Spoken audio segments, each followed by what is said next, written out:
Greetings, brothers and sisters from around the world. Pull up a chair. It's time to get down to the business. I am your host, your brother, your humble servant, Mr. Jason Black. Glad to be with you all here again for another edition of the program that laid the foundation upon which all of your red pill, MGTOW, high-value posers, alpha male frauds, and all the other wannabes out there stolen and ripped off everything they're going to be regurgitating and messing up and corrupting. Next week, you'll be hearing it here tonight straight. And boy, oh boy, I want to talk to you here about a very simple concept I'd like for us to go ahead and review here tonight. A very simple concept I want us to go over.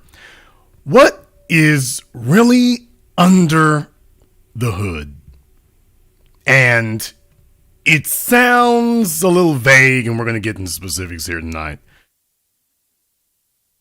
When we discuss about what is under the hood, everybody presents themselves in a manner in which they want to be seen. They present themselves in a manner that they want people to see them as. And they have this idea in their heads that how they present themselves, you should take them at face value. That you should take them at what they say they are. You should take them at what they say they can do. But in reality, you might look like a Lamborghini on the outside. But let's take a look under the hood. Let's take a look under the hood. And then we can see what's really under there. Do you really got a W12, or are you really a V4? What's under the hood? What's actually there? Not what you consider yourself to be, not what you claim you're able to do, but what are you able, what are you actually, what actually is there? And that's the thing I want to discuss here tonight, because so many people have so many misconceptions about that. And this is a subject that really needs to be talked about, because this is where so much complaining comes from. This is where so much complaining comes from. You see, there's a whole bunch of people out there, and I'm going to start with the ladies here tonight. There's a whole bunch of ladies out there who think they're getting sold a bad deal. They think they're getting short shrift. They think they're getting the short end of the stick. And they're claiming up and down they've got all kinds of abilities they really don't have, all types of accolades, saying all kinds of things here. But when you actually take a look under the hood, what do you find? What do you see? What do you actually get? Are you actually really capable of what you claim you are? Let me go into detail about this. Because you see, what tends to happen here is, ladies, I'm going to tell you right now, there's a manner in which you present yourselves and see yourselves. And boy, I think this picture really encapsulates that best. This really encapsulates it perfectly, exactly what it is. You see yourself, or should I say, you present yourself one way. Oh, I'm just a little bookworm. I'm Miss Polly Purebred. No problem here. Yeah, that's later when the consequences come down. When the consequences come down. Now, they don't show you the reality. The reality is, this is what she was doing. This is what she really does with her study hall time. This is what she's really about. This is what she really does.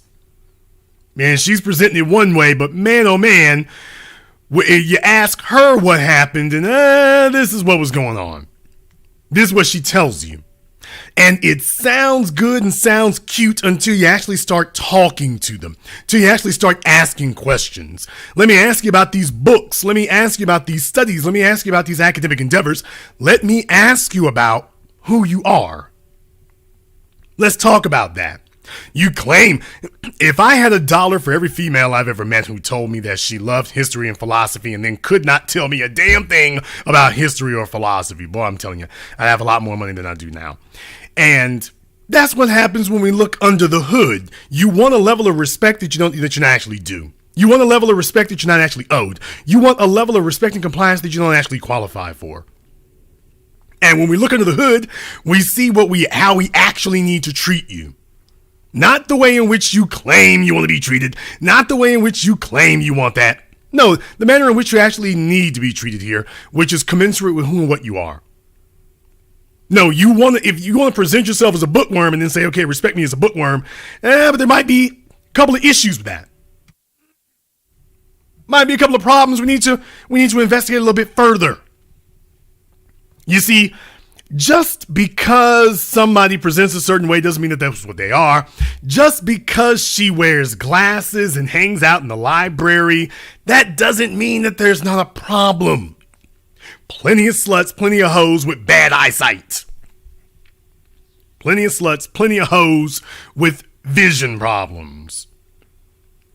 Plenty of little nerdy chicks who got flipped over into vision and into other behavior out there. Plenty of nerdy chicks with vision problems who got flipped over into other things. You've got to take a look at it for what it is. You got to see it for what it is. We have to ask the right questions. What I'm saying is we cannot assume or take anything at face value. We actually got to put you through your paces. We actually got to see what's under the hood. We actually got to see what's actually happening. Not how you present yourself and not what you believe of yourself. Because truth be told, there's a lot of ladies out there, you want to be treated a certain way. You want to be treated as if you are that nice petite little bookworm. Okay, but you can't fake your way through it. We're going to have to take a look under the hood and see what you actually are. There's a whole bunch of chicks out there who you're cornball and you don't really have a whole lot going for you in that regard. So you want to be treated a certain way because you're not capable of getting a lot of that slutty attention that you would like to be able to get. You don't really qualify for that.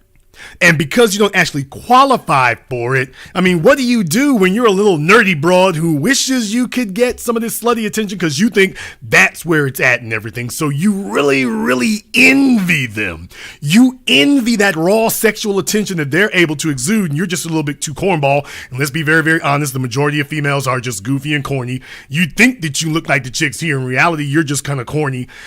But dude's gonna sleep with you anyway, so you're kind of under the misconception that you qualify and you really don't.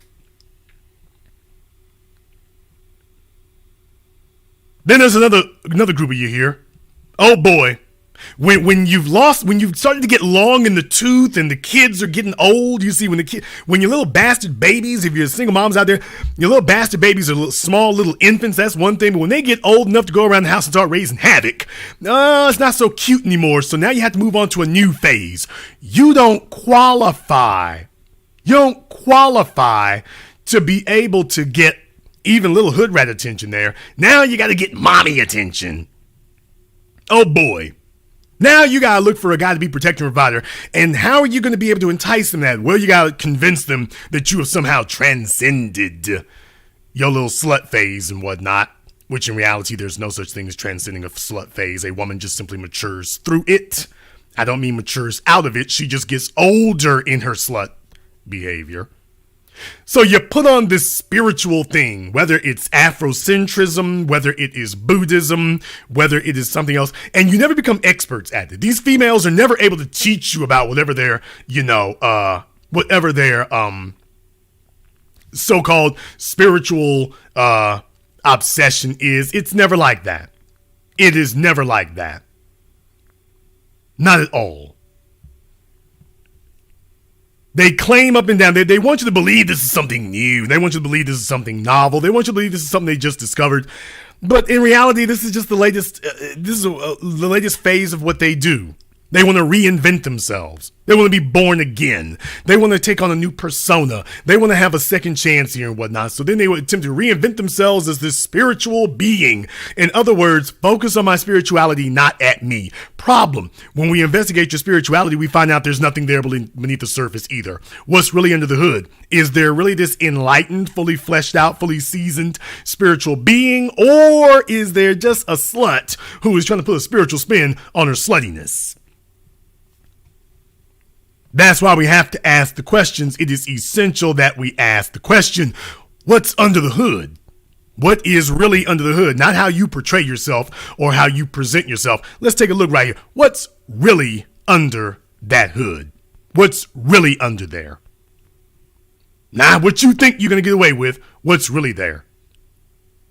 Whole lot of disguises that people put on, a whole lot of charades they attempt to play.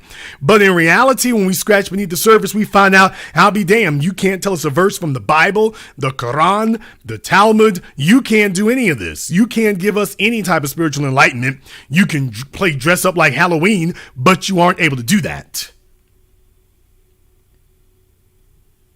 What's under the hood?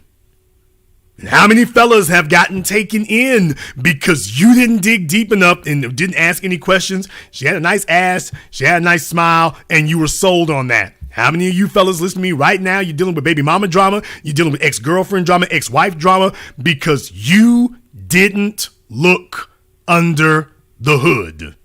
You didn't actually do a full 170-point inspection.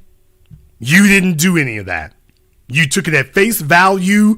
It looked like a Ferrari on the outside, so you just assumed. Had no idea that there was no motor and no transmission in this thing.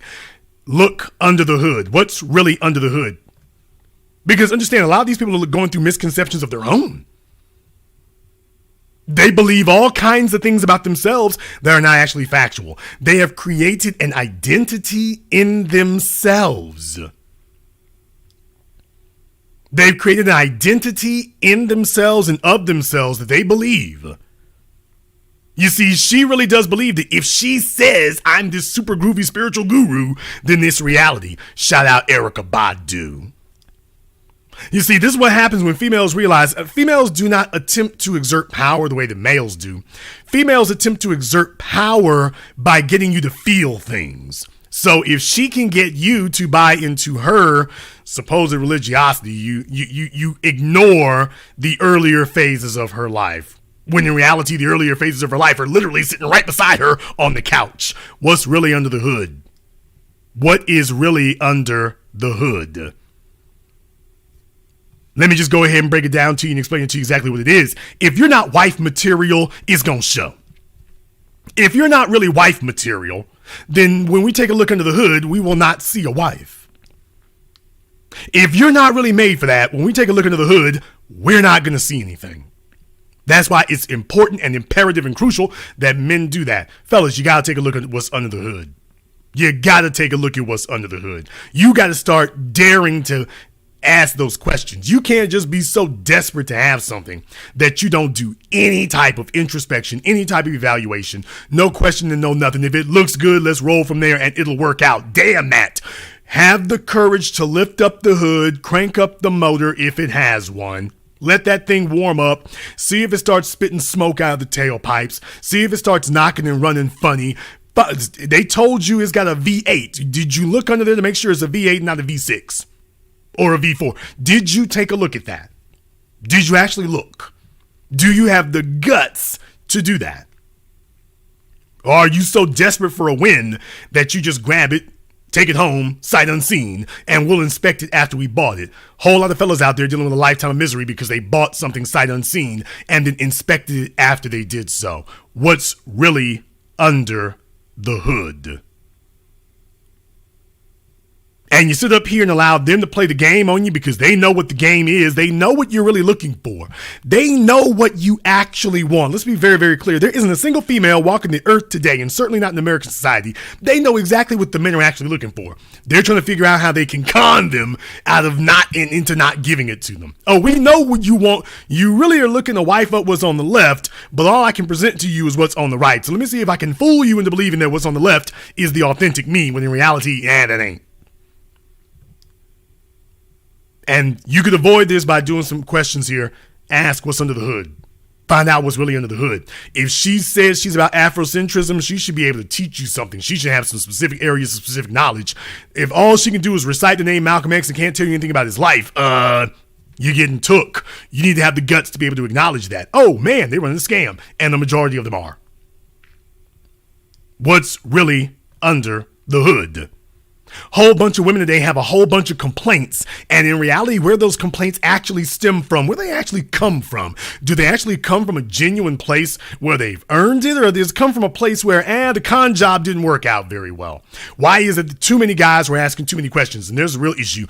As people get older, they start asking more questions. At least if they are smart, they will. You see, time keeps on slipping into the future. Oh, this is going to be the most devastating program here tonight. Time keeps on slipping into the future. It keeps on slipping into the future. And a whole bunch of folks sat up here and got their dumb asses played. I put up a post earlier today on Facebook where I was telling people here, the females from the early 2000s, y'all are done. Game is over. Beyonce is 40. Kim Kardashian is 40. All of y'all, that's it, people. That slut era is over at this point. The new one has begun. All of you chicks who were the young hoes in your 20s back in 2000 and 2001, that's it. Even Beyonce has aged out now. The game is officially over. You can forget about a buzzer beater. You can forget about redemption. The game is over. If you have not secured a producer, if you have not secured a protector and provider, game over. It's done. All the little slutty chicks from the 2000s and whatnot, playing the little slutty games, racking up the bastard kids and the body count, and I'll get married later, and singing the songs and shaking your ass to Beyonce and shaking your ass to Juvenile and shaking your ass to 2 Live Crew. Okay, that's a little bit too old right there, but you get the idea there. Shaking your ass to Lil Jon and the East Side Boys when Chris Rock was talking about that. I'd hate to pick a wife out of this bunch. Well, none of you got picked out of that bunch. You were playing those little slut games and you got older and still playing them little slut games. The game is over. Ladies, the game is over. All the little young sluts from the early 2000s and 2010, from 2000 to 2010, all of y'all, game's over. Done. We're through. That's it. The chicks who are coming of age in 2021, that's what the spotlight is on now. That's what the spotlight is now. In the chat room talking about Beyonce is married. Yeah, the problem is her customer base isn't. That's the point. If you were a little slow on the uptake there, the problem is her customer base isn't married. An entire generation of females who bought her albums, made her famous with all the stuff on her albums. She told you she did. I want a dude who's street, can't have no scrub. Jay-Z was cheating, every damn thing else, and she's still sitting right there and she's married. All my single ladies, meanwhile, she's walking down the aisle telling you be single ladies. She's going down the aisle with Jay-Z, most square ass nigga you can find. While she's talked you into racking up babies by a bunch of dudes. And you actually, the problem is most of you dumb heifers actually bought in. That's the problem. Oh man, did I just say it like that? Yeah, I said it just like that. Most of you actually bought in. A bunch of cornball little geeky chicks who should have gotten yourself an intelligent Poindexter fella out there. You should have gone ahead and done that. You didn't do that. You didn't do it. What you should have done was gone ahead and gotten you a nice straight-laced Poindexter dude who was going to be endlessly devoted to you, would get up every single day and make it his job to work for you. And as he got more socially acclimated, more socially seasoned, and more socially capable, he would be working every day to make sure you had the life you wanted there simply because it was you and he didn't have a whole bunch of sexual experiences. You were the only female he had really been with like that, so he was completely and totally devoted to you. You went out here and ran these damn streets and told yourself that you could compete with all the other hoes, and all you found out is all of y'all are a bunch of hoes got knocked up, got slapped up, got messed up, credits upside down, and you wasted the last 20 years, and now you're in your 40s, and the damn game is over, folks. I am here to wave the refs off the court. The game is over. The game's over. It's done. It's done. J-Lo is going on 50 or so. The game's done. The game's done. Even Beyonce was the kid back then. Baby, she middle-aged now. The game is over. And all of you fangirls out there who are out there dancing and singing and everything, the game has been over for you. The game just ended for Beyonce. Oh, it's been over for you. She's got her husband. She's got her 3 or 4 kids. She's got the big house in the suburbs. She's got her retirement package locked in. We see how she's gonna leave the game. She secured the bag for herself. She is straight. She's straight like starched slacks. She's straight. The game is over, man. You're done. That's it. You don't even have a role model to look up to anymore. You can play Beyonce songs, but that's all you can damn well do. You're done. There's nothing you can do. You're done. In the chat room, for those of you who didn't know, J-Lo's 52 years old. We already reviewed this on another program. Yes, Jennifer Lopez is 52 years old now. The game ain't just over. It's all the damn way over. For those of you who did not know, you're late. You're late. The game is over. Shout out to Jennifer Lopez there in the middle. The game is over. 52 years old and looking every bit of it. While she was dancing around telling herself that she had endless retries. No, you don't have endless retries. No, you don't. You don't have that. That is not going to happen for you. You don't have that ability. You don't have endless retries. You don't have endless redos.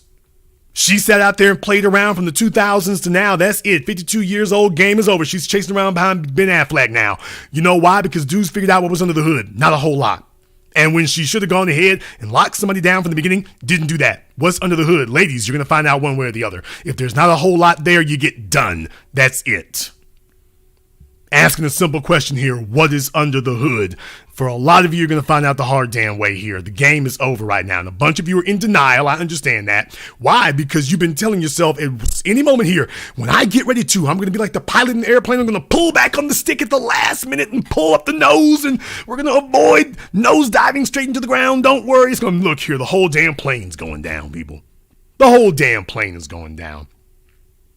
You can't be in your 40s telling a man to make a brand new investment in you. A man can make a continued investment in you, but that's only if he met you in the 30s or 20s. You can't sit up here and pop up in your 40s and talk about, okay, make a great big huge investment in me. What? Come on now. How is a guy going to buy brand new shoes for you? You're going to you're standing there at the mirror at Nordstrom's. There's a chick who's 22, you're 42, and he's supposed to be just as enthusiastic to buy those shoes, to buy that outfit, to buy that car for you. He's taking a look at a chick who's half your damn age and taking a look at you, and he's supposed to be equally as enthusiastic. No, this is a fantasy that you're visiting upon yourself. Take a look at reality here. You got to motivate him. What the hell is going to motivate him about that? Beyonce took her winnings off the table a decade ago. She cashed out and left a decade ago and left her damn brain dead ass fans who were listening to all that gobbledygook that she was singing for years. She left her damn fans swinging in the lurch, didn't she? She left her fans hanging, didn't she? All the damn dumb broads who listened to her, she left them hanging. And they're all sitting at home tonight with their kids, their student loan debts, their STDs, their child support warrants for arrest. They're sitting at home and Beyonce is just like, I'm straight. All the chicks who were singing her lyrics are out there miserable. Miserable. No options. Her options are straight. Her fans are screwed up in the game. All you chicks with the beehive, I hope you're happy for Beyonce. Well, I'm so glad you're happy for Beyonce. The rest of you are screwed up. One her is straight. The other 40 million are upside down. I'll be damned. I'll be damned. Hell of a position to find yourself in.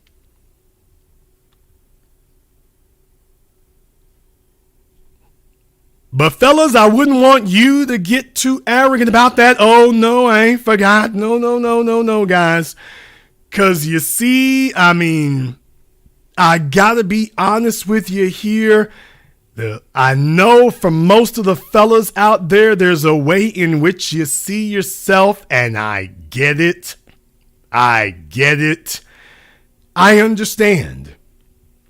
I understand that for a lot of you, you tell yourselves, well, man, don't worry. I'm good about this. I'm straight. Everything's fine. And there's a way in which you see yourself. There's a way in which you see yourself, and you see yourself as, well, I'm out here working and I'm doing good and things like that. But I just got to be totally honest with you. A lot of you are losers. A lot of you are losers. I just got to be honest about this, fellas. A lot of you have complaints, and I understand you have complaints. You see yourself one way, but in reality, the reality is a little bit different here. What you really are is a little bit different. You see yourself one way, but the reality is a little bit different. The reality is a little bit different. The reality that you run into here, fellas, I mean, I just got to tell you, a lot of you have a lot of complaints and you see yourselves as this really ambitious, dude. But in reality, a lot of you are just really shy and recessive and there ain't really much to fight over. Can I just be totally honest with you here? Oh, yeah, I know dudes figured we gonna do like kitten heels in the loser sphere over there and whatnot. No. What we're gonna do here is ask a simple question. We're taking a look under the hood. Fellas, I gotta take a look under the hood right quick. I gotta kick the tires. I gotta see what's under the hood. And for a lot of you guys out there, if I'm just gonna keep it 100, fellas, is there anything about you that a woman would fight over? Is there anything about you a female would fight over with her friends? Or are you going to tell us, well, I got a great personality. She should be, I got a great personality. A whole lot of ugly chicks out there trying to get by on their great personalities. That's what the hell you sound like. Hey, take a look at me. I mean, I'm size 18, but I got a good personality. A lot of you dudes, that's what you sound like here. Can we just keep it real? Is there anything about you that the woman's going to be fighting over? Is there anything about you that the woman's going to be fighting over? Simple question.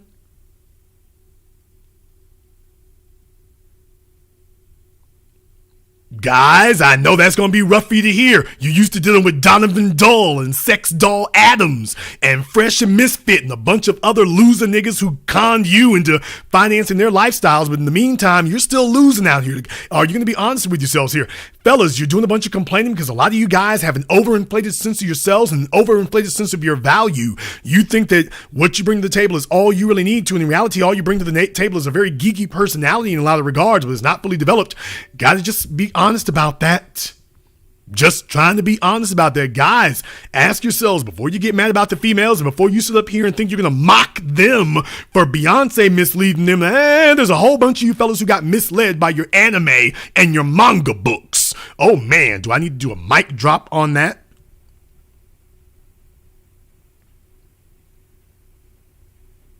Do I need to do a mic drop about that?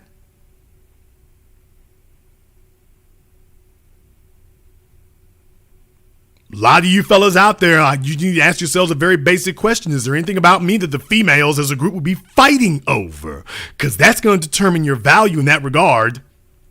You can't just have a whole bunch of complaints and then, but there's nothing about you to be fighting over. This is the problem with the internet is that it's created social media, and social media is a place that basically gathers together like-minded individuals. Yeah, but what if everybody's a bunch of losers? Now they're all together and telling each other that there's no problem. The problem is the folk over there on the other side who don't understand them, quote unquote, understand them.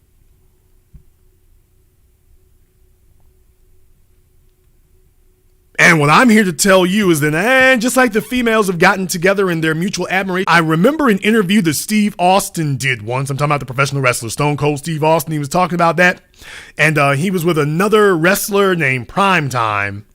And back when they were at WCW, and Primetime said to Steve Austin, because back then he was calling himself Stunning Steve Austin, and he said, hey Steve, let me ask you a question.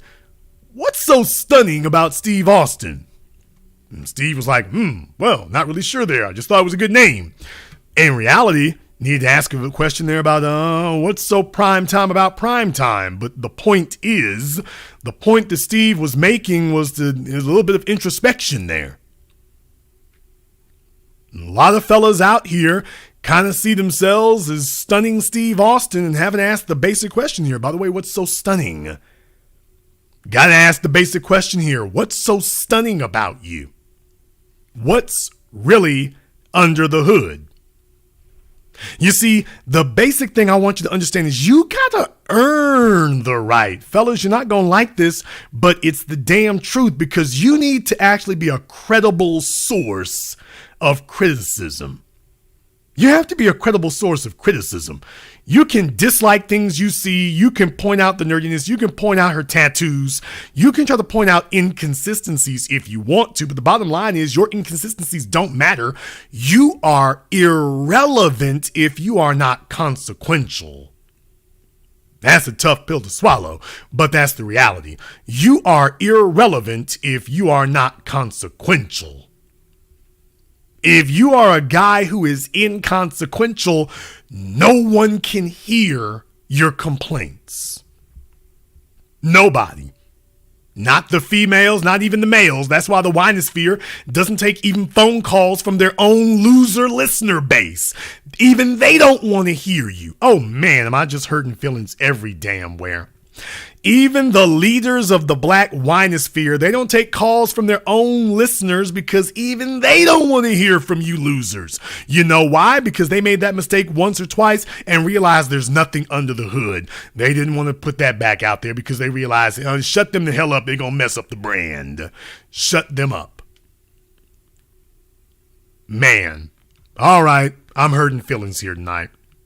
I'm hurting feelings tonight. Somebody had to tell you the damn truth, though. Somebody had to tell you that. Well, before I finish hurting people's feelings, thank you to everyone who has contributed to tonight's program on PayPal or Cash App. Thank you very much for your support in that regard.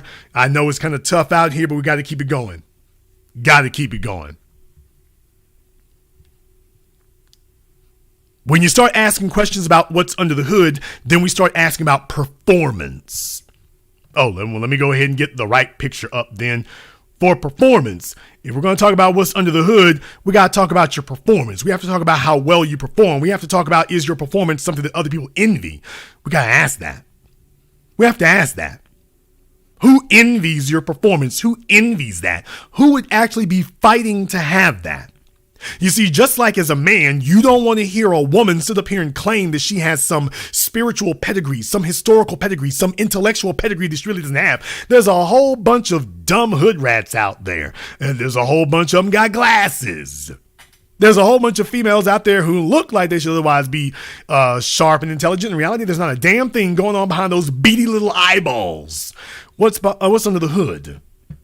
Well, same thing applies to you fellas. Performance matters. When we lift up the hood, there's got to be something there.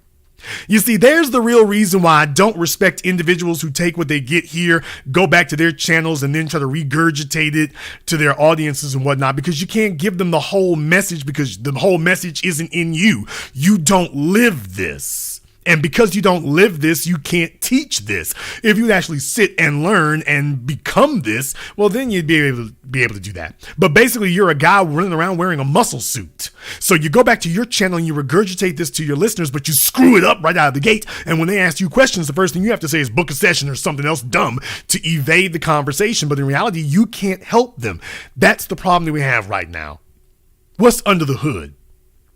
Folks, let me ask you a question right now. Do you care if the people that you listen to, who talk to you, are credible sources of information? Do you care if they actually have something under the hood? Do you care? Does it matter to you? Does it matter to you? I just want to ask a basic point of principle. Do you all really care if the people who you listen to, if the people who are looking for your attention, for your dollar, for your adoration, for your allegiance, does it matter to you if they are competent, credible sources of information?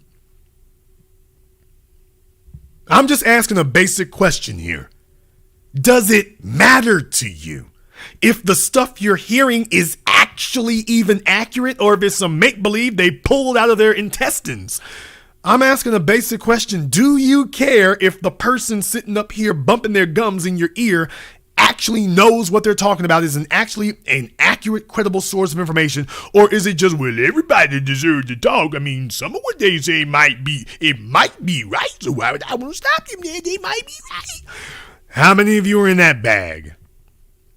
I'm asking a simple question in this regard. What's really under the hood?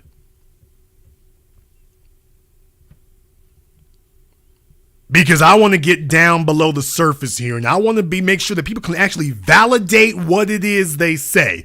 I'm talking about the men and the women. And I'm talking about the women and the men. Can people really validate what's under the hood?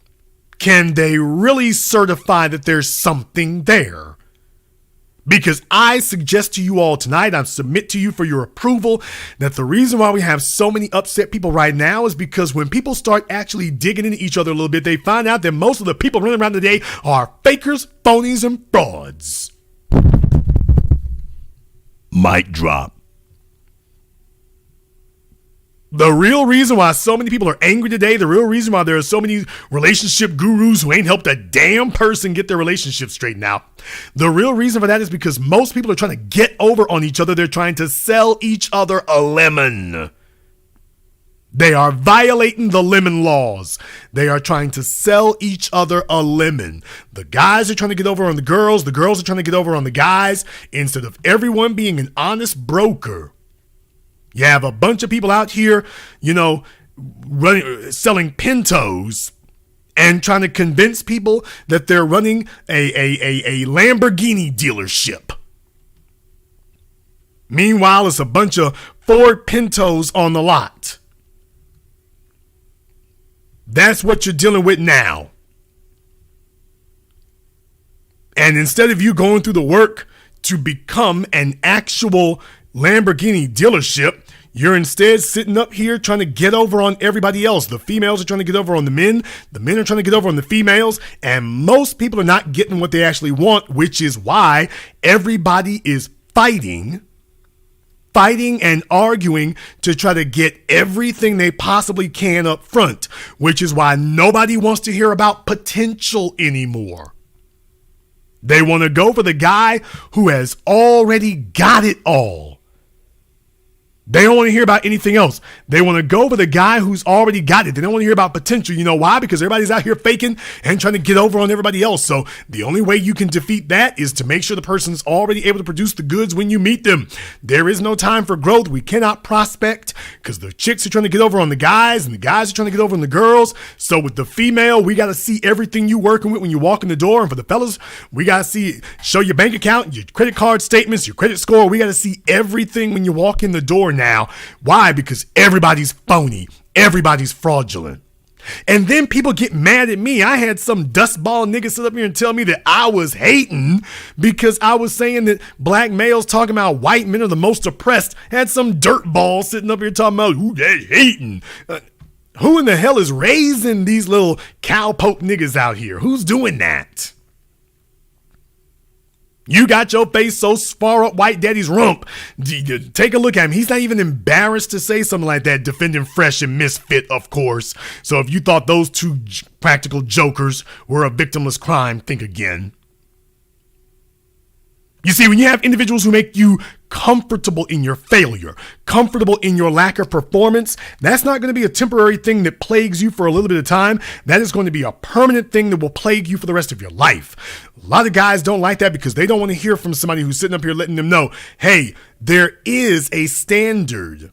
And if you don't meet that standard, you're not going to have, a bunch of sympathetic ears sitting around listening to you complain about what you don't have and what you ain't got.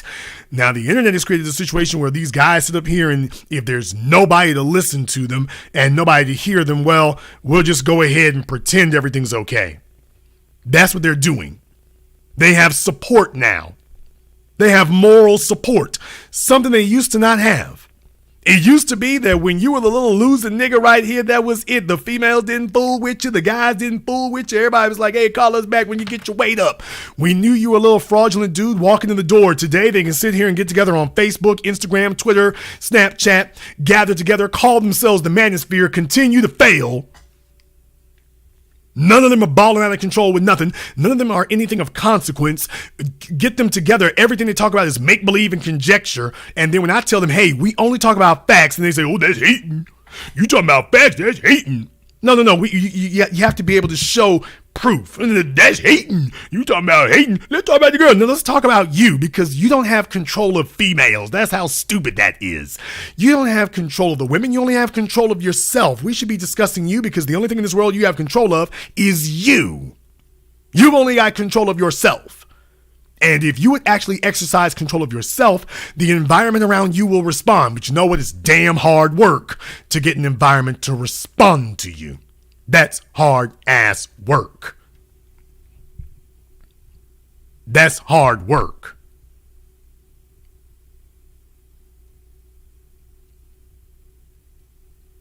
And if you are not prepared for manhood, if you are not prepared for the adult world, then yes, you see all of this as the kiss of death because you know you're not ready.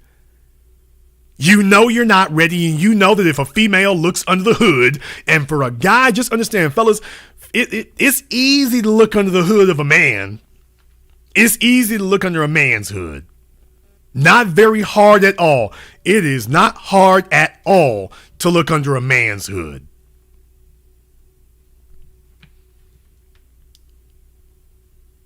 As a man, you can't really hide things very well. As a man, you are expected to lead with your accomplishments. Not with your bank account, but with your accomplishments. And if there are no accomplishments, it'll take a couple of seconds to see that. It'll take just a couple of seconds to see that.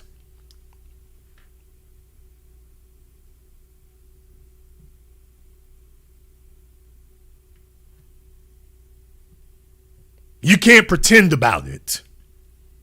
You can't wear a suit that doesn't fit you properly. You can't use a vocabulary that isn't actually yours. So you can sit up here and listen to all the internet gurus you want to, sit up here and castigate the females. You still don't qualify for any. And you can hear them sit up here and yell high value until you all go black, green, polka dot, and turquoise in the face. But it's not going to help you if you don't ever actually become. And if they're not qualified to talk to you about becoming, and they're not, they even admitted it, well, no wonder you're so offended by me, because I don't want to hear your damn sob story. See, there's a real problem right there. A nigga on the internet getting paid is going to sit up here and give you an audience to give your sob stories. I'm not going to give you one. Let me explain something to you here, fellas. Life goes real simple in this regard. You ain't got to like it, but I'm going to go ahead and bust your damn bubble about that. Life, you need to understand right here, we're not here to make people comfortable with us. We're here to lead with our accomplishments, and they will get comfortable with that. But just because the internet has given you the ability to gather all the losers together in a large congregation, that doesn't make you less losers at that point right there. So do you wish to stop being that? That's the real question you have to ask. But it's the 21st century. Beyonce is 40 and manhood is a lot older, despite what your mammy told you. Give me a call. Let's go ahead and chop it up. The telephone number is 646-787-1933. That's 646-787-1933, your personal access code to the business. And we are discussing tonight here about what's really under the hood. And I know we've been running 1,000 miles a minute.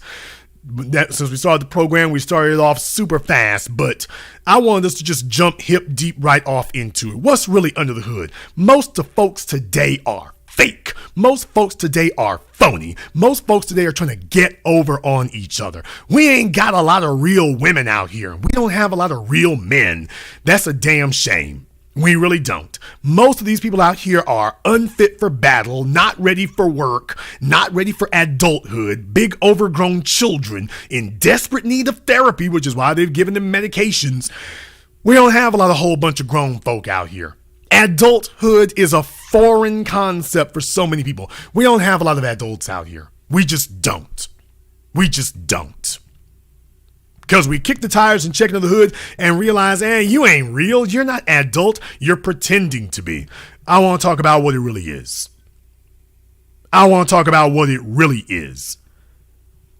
Let's get the phone lines open over here. Ain't playing around. Let me get caller from area code 973. You're on live with The Business. What's your name? Where are you calling from? Hey, what's going on, Jason? This is Samir from up out of New Jersey. How you doing? Okay, Samir, from where in New Jersey to be exact. Okay, where at in New Jersey, sir? New Brunswick. All right, New Brunswick, New Jersey. What's on your mind? Hey, I think, you know what? I think that people aren't going to catch on to what you're doing. I think even just kind of like exposing the whole manosphere, because it's real interesting. The conversations that I'm having, not even with my peer groups, but just that I hear. I mean, you have men that's kind of like, griping over just taking a woman out to dinner. You know what I'm saying? And I'm just like, and that's just kind of like a small feat when you're courting or you're trying to, gain favor with a woman. You know what I'm saying? Like, I mean, I just went to New Orleans with my lady, and we went to Commander's Palace. We had a good time. I mean, so these are things that I like to do, and so if you're griping about taking a woman to dinner, I mean, one will believe that you're probably not even qualified to like run a household or even, how can I put it? Like just, if most men that are financially stable, they're not really griping about taking a woman out to dinner. And that's basically like, well, brother, I mean, do you understand it now?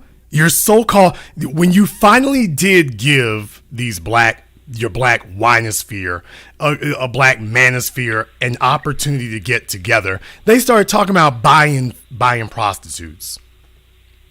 When you finally did allow them the opportunity to talk about how men need to move, they told you, the alpha male move is to buy prostitutes. As far as I'm concerned, at that point, shut it all down. You're never going to convince anybody that he should take a leadership role with a female when he is submitting to a prostitute and then got dudes out there clapping for it. That is the definition of defeated. So you'll never even get as far as you're talking about. What you're talking about, brother, you're never going to get that far with them. When that's where they're coming to you at it from. I'm literally in a situation where I got people sitting up here talking about, Jason, can you debunk this? Nigga, it'll take me all of 10 seconds to debunk it. But the real question is, why do I have to? This is where we're at in the 21st century. So the earth is flat and prostitutes are an alpha male move. Brother, I'm done. Yeah, I mean, but even when you're talking about like what's under the hood and the phoniness now, it was kind of interesting, like in my dating experience. I've met women that like on surface, like, man, had it going on, Gucci, Louis Vuitton bags, nice cars. And then when I got to know them, it was just basically their finances wasn't in order. Within like weeks of us just basically kicking it, you know what I'm saying? You're laying the burdens of your bills on me. But that's basically the flip side of both male and female. You know what I'm saying? That everybody is just basically walking around with this facade. Even the word, like, I'm so tired of hearing the word alpha male, Jason. Like, it's just basically like, personally, it's meaningless to me. You know what I mean? I don't even really know what's the true definition of that. And even, I'm just glad too that you kind of like exposed also like the anti-blackness within the manosphere, because I've been peeped it, but a lot of my peer groups, they have kind of like started to engage like Kevin Samuels, for example, if not to name drop. So it's kind of like he mixes in truths, but then kind of like crowbars in bullshit. So, but the things that a lot of the people that latch on to him agree with, it's kind of hard to point out the anti-blackness. Well, it's real easy to do that when nobody's going to hold anybody accountable. You see, here, I am the only person. This is why I pointed this out, and it didn't. Was with the losers out there, it doesn't register. I'm the only person who tells people, when I give you a piece of advice, call me back. Don't sit up here and book no session. Don't send me no emails. Call me back on this microphone. And you come report back in front of the people and everybody else whether or not what you heard from me was actionable and reliable. And I'm proud to say I have never had a person call me back and say that it wasn't. My track record is solid across the board, but it gets to a point right there. That's manhood. That's not supernatural. That's the other thing about it for me. I'm like, I'm not doing anything supernatural. That should be what you expect. That should be what you demand. When I was coming up, this was the basics, man. This was the basics that a man tells you something and then says, come back to me. I ain't selling you no wolf tickets. I'm not selling you no hustle. I'm not selling you no bluff. Call me back. Because that's manhood. See, but Jason, by the time they come back, you know what I mean, that particular gentleman is going to morph into what's the guy that's running for governor in California? You know what I mean? He's going to have to go full Larry Elder. And then it's like, you know what I mean? Then it's like, we told you. You know what I'm saying? Because once this one trick pony, once this kind of like phase, you're going to have to go into another paradigm. You're going to have to go into more other talking points. And I can see him going in the direction of just full Larry Elder. You know what I'm saying? Even the imageries that I see when you speak about, like, you're scolding black women. Like, for instance, I seen a picture and he put, it was like a black woman, but it was the Calvin Klein model who is a fat man, you know what I mean, a transsexual. But you know what I'm saying? So imagery means a lot. So my lady friend pointed that out to me. Well, I wish I could get them to understand that, because we live in an era now where what you just said, the imagery means a lot. Well, yeah, I mean, it means a lot, but boy, substance underneath it and whatnot, because anything can just look a certain way. But if we have entered an era where people don't actually even care about results, if they don't actually even care if what they hear actually improves their lives, that they are perfectly fine walking in the door, saying that they wanted to buy a sandwich, saying that they wanted to buy some shoes, walking out with having spent $1,000 and walk out with no sandwich, no shoes or nothing. That's the thing that bothers me. How do I help somebody who doesn't care if they got beat? Thank you very much for giving us a call here tonight. Let me get caller from area code 475. You're on live with The Business. What's your name? Where are you calling from? Good evening. Is it my turn? Okay. Let's get him to wake up here a little bit later. Let me get caller from area code 860. You're on live with The Business. What's your name? Where are you calling from? If they got beat. Thank you very much for giving us a call. This is BG from Connecticut. Okay, you got a lot of noise going on behind you, sir. You need to get your life together. Oh, my bad. My bad, man. Sound like y'all having a card game, brother. I'm hosting a program. I understand. My fault. I should know better. My fault. All right, BG from Connecticut, man. Okay, BG from where at in Connecticut? I was just calling. I would like to give my... Okay, BG from where at in Connecticut? I'm from Hartford, Connecticut. All right, what's on your mind? All right, now, I'm here to tell a true story, man. And everybody, you can Google it to see. Okay, is it about what we're discussing here tonight, sir? Oh, maybe not. Well, no, okay. Caller from area code 281, you're on live with The Business. What's your name? Where are you calling from? Prince out of Richmond, Texas. Prince out of Richmond, what's on your mind, brother? Oh, I'm sorry, I had it on speak by accident. Jason, listen, I get irritated at you sometimes because you're so thorough and you're always right. I'd like to prove you wrong sometimes. But I'm going to tell you something. What you were saying, that what is an alpha move to get a prostitute, where in Texas, it's a felony now as of September 1st. These guys are giving people advice that will get them incarcerated, you know. And here's the real issue. Jason, hold your thought there for a moment, because here's the real issue. The real issue is when you start adopting tactics of the desperate. When we start trying to redefine desperate moves as winner moves, that's the problem. What's really under the hood?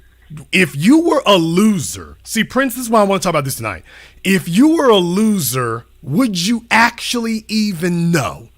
Because we're talking about looking under the hood. You shouldn't find out what's under your hood when you meet a woman, or when you go to a job, or when somebody checks you at the bank. Right. You should already be doing an engine check every morning. You should be doing a tire check every morning. You should be doing a diagnostic check every month. You should be checking yourself all the time.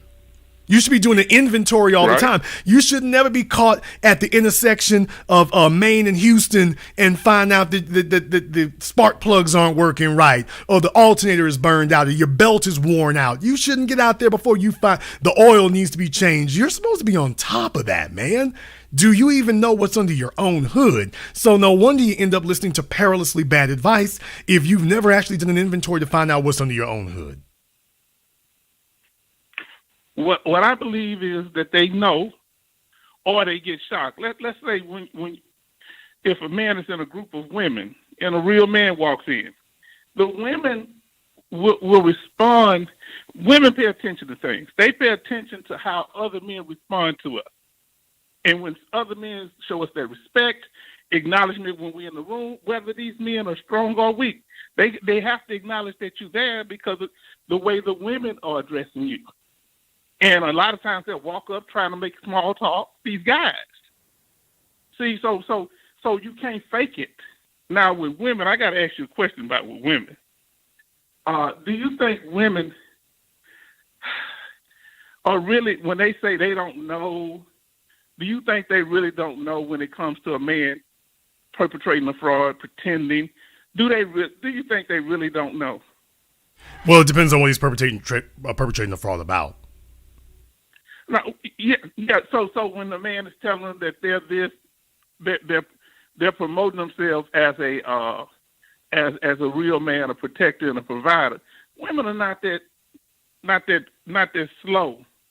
Women are smart. Well, they'll play crazy. Women will learn.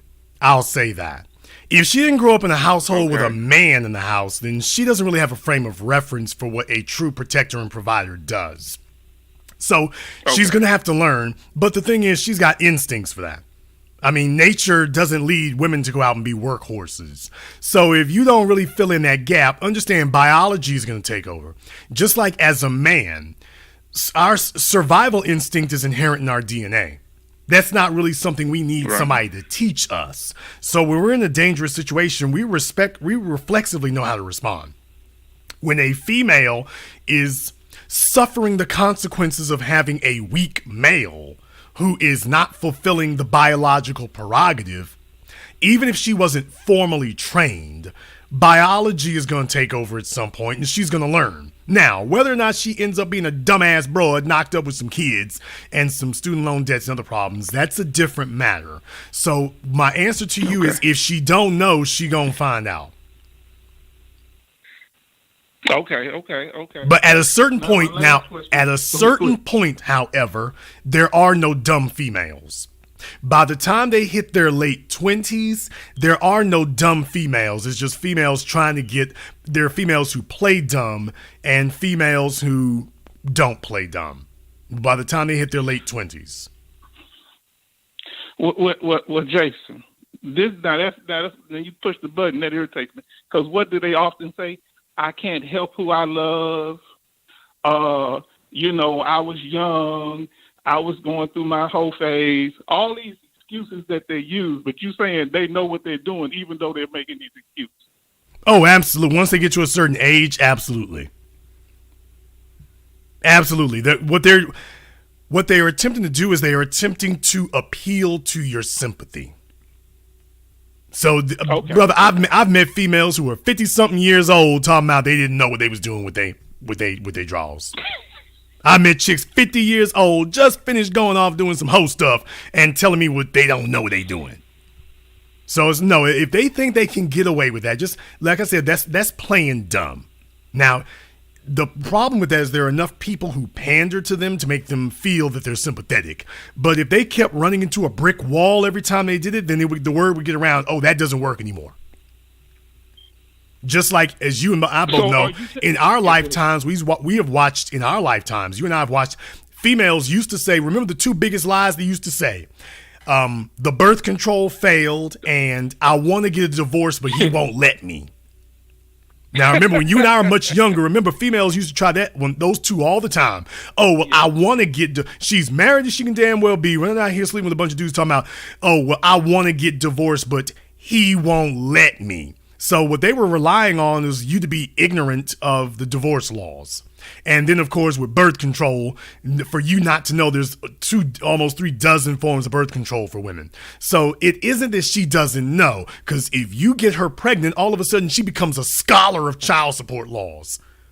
Now, isn't it amazing? She can't be that damn dumb. You go off and get her pregnant, or if she wants to get divorced, all of a sudden she instantaneously becomes a scholar of the divorce laws, scholar of alimony, scholar of child support laws and child support rules. All of a sudden, when it comes to child tax credits and earned income tax credits, these hoes out here are ready to work for H&R Block. They're so damn authoritative about those things. No, brother, they just play dumb. They're not dumb. They just play dumb. They're hoping that you're going to play along with them. One of the first things the women want to do, and I want you young guys to listen. Jason, he's dropping real game here. One thing they want to do is file taxes with you. See, they always want to assess your financial situation in one way or another. They'll test you by trying to get you to spend as much money to see what your limits are. They'll try to get you to file taxes with them and all kind of different stuff. I don't know, Jason, I guess it wouldn't be a bad idea to give a woman a credit card if you just have a certain credit card. Maybe not your main credit card. What's your idea on that? Like if you have credit cards, some guys try to impress me. Oh, here, baby, here's my credit card. Go get what you want. Brother, it's like this. You don't just do that for everybody, but understand something, fellas, you got to feed the troops. I mean, let me go ahead and break it down to the manhood. Y'all tell Kitten Heel, sit back for a moment, blow out the incense. That's what you good for. You got to feed the troops, man. And that's manhood right there, bro. If you got a mechanic, he got to get paid. If you got an attorney, he's got to get paid every time on time for services rendered. If you have an accountant, he's got to get paid every time on time for services rendered. And if you have a woman, she's supposed to be performing her job. And if she is performing at a high level, you got to feed the troops. If your woman is worth a damn, you got to feed the troops. So we can go ahead and do that. We can break that off. But here's the problem. Most of these fellas are so, if we just going to keep it real, the reason why y'all are doing all this loose talk about prostitutes is because most of y'all were raised by mamas who are hoes. So you identify with that. You're not used to the idea of a woman who's actually worth something. So many of you have been raised by hoes and sluts, your mama, your grandmama, your aunties. Every single female you know is subscribed to slut culture. You have no respect for them. And so you can't even imagine the concept in your mind of a female who is worth something.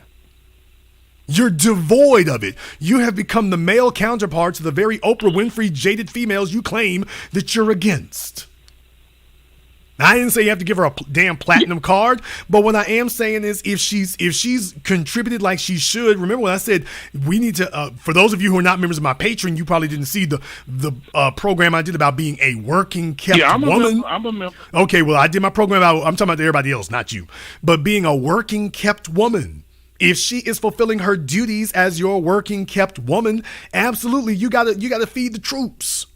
If the troops are out there fighting and doing their job and everything, you got to feed the troops, man. This idea that they're going to get out there and be battle hardened and fighting every day and whatnot and just suffering and getting missed meal cramps all the time, that's not the way it works, man. What's the benefit of being with you if there's no superior benefit? You want to get superior respect, but you're not getting superior benefits? It doesn't work that way, man. You got to feed the troops. Look. You're telling the truth because I got a young man, he's probably about 28, 29, him and his wife, and he come to me for advice. He says his wife, when she had the baby, she didn't want to work. I said, if your wife handle business, do she know how to manage the house? Yes. She took his credit score from 5-something to almost 700. And she had a good paying job too, but when she stayed at home, she got her own YouTube channels and all this stuff. I said, man, when you got a woman like that that's behind you and that's supporting you, what wouldn't you want to do for her? You know, but he felt like, go ahead. I bet you PJ Washington would love to trade places with that brother right now. This is what I'm talking about. There was but fella, he was there was an old black man years ago. I was a teenager and you know, We don't have real men like that left anymore. So I'm trying to just, because the internet is filled with a bunch of phonies and clown boys out here. But you know, I'm trying to disseminate this to the young fellas so they hear from somebody like I heard it when I was coming up. And there was an old dude who once said something. I was talking to him about something, and he said that the problem with black folk is they don't believe in paying what something is worth. He was talking about for a business investment. I ain't talking about some damn shoes or a handbag. I'm talking about for a business investment. He was talking about we were talking about something. We were discussing about whether it was worth it or not. He said the problem with black folk is they don't believe in paying what something is worth.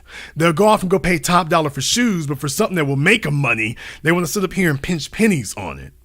When you have something that has a return on the investment, you're supposed to demonstrate that. But here's the real reason, brother. The reason why a guy will sit up here and fight over pennies is if he hadn't built his weight up to a point, all he's got is a couple of pennies and whatnot. And worst of all, he doesn't have any intention of doing anything more. You see, the real reason why a fella in Bill Gates' position or Jeff Bezos' position or whatever, or even Dr. Dre isn't really sitting up here yelling about that. I had to educate everybody about that before. If you remember, Dre gave $30 million to the University of California. And then his daughter got accepted. I'm sure the two had nothing to do with each other. But in any case, Dre gave $30 million to the University of California. Y'all think he's sitting up here singing the blues and contemplating suicide because his wife might get $30 million? He gave that to the University of California on a whim. On a random Tuesday. No, nigga, $30 million would break your life. Dre has already shown you it's relative. You know why? Because he knows where he gonna get another $30 million from. So for a guy who he wouldn't give up $500 because he doesn't know where the next $500 is going to come from, your perspective is totally different from somebody who, if he lost $100,000, he knows where he's going to get the next $100,000 from. Your differences in perspective in life put you in two totally different places. Just like these females trying to compare themselves to Ciara, you can't compare yourself to a celebrity. These fellas out here, dude, you can't compare yourself to a true producer. Your perspective on that is totally different. Because you're talking about, look, when you're talking about them putting out that type of money, Jason, you got to know me about my ex, but I'm going to tell you something. That woman don't want for nothing in life. If she don't want for anything, I left her better than she was. It's not nobody. A man's job is to help a woman, not to destroy her life when y'all not together. That's a female move. If you taking it personal with a woman, you should want. That's the mother of my child. And I want she gonna do good if anything ever happens. Anything ever happens, I'm there. But she don't know it. I'm not telling her that. But I'm there. And see, that's what a man should want. He should want. Look, the young man was telling me this is what his issue was. He was saying, well, she's not working now, and I feel like she's not pulling her share. I said, listen, young man, you went straight from your parents' house to marrying her and moving in together. She lived on her own and she was independent. Who do you think know how to run a house and to keep things in order? She does. And they've been together about 5-6 years now, Jason. But they listen to the wrong people, all these guys on this Fresh and Fit and all these different guys. They don't know nothing about how to pull a woman, I don't think. You tell me what you think, Jason. Well, first of all, the quality of the woman is going to correlate to the quality of the man. I can't expect a man who is not all the way put together to be able to recognize an all the way put together female. He's going to be chasing hoes, sluts, Instagram thoughts, broken females, crafty females. I can't expect him to do anything but make a bad decision because you as a man, dude, you are insufficient. You are not complete. You don't have integrity. So why would I believe that you would ever be qualified or capable of choosing a woman with integrity when you yourself lack it? I can only suspect you're going to be making a bunch of bad choices because you yourself are a bad choice.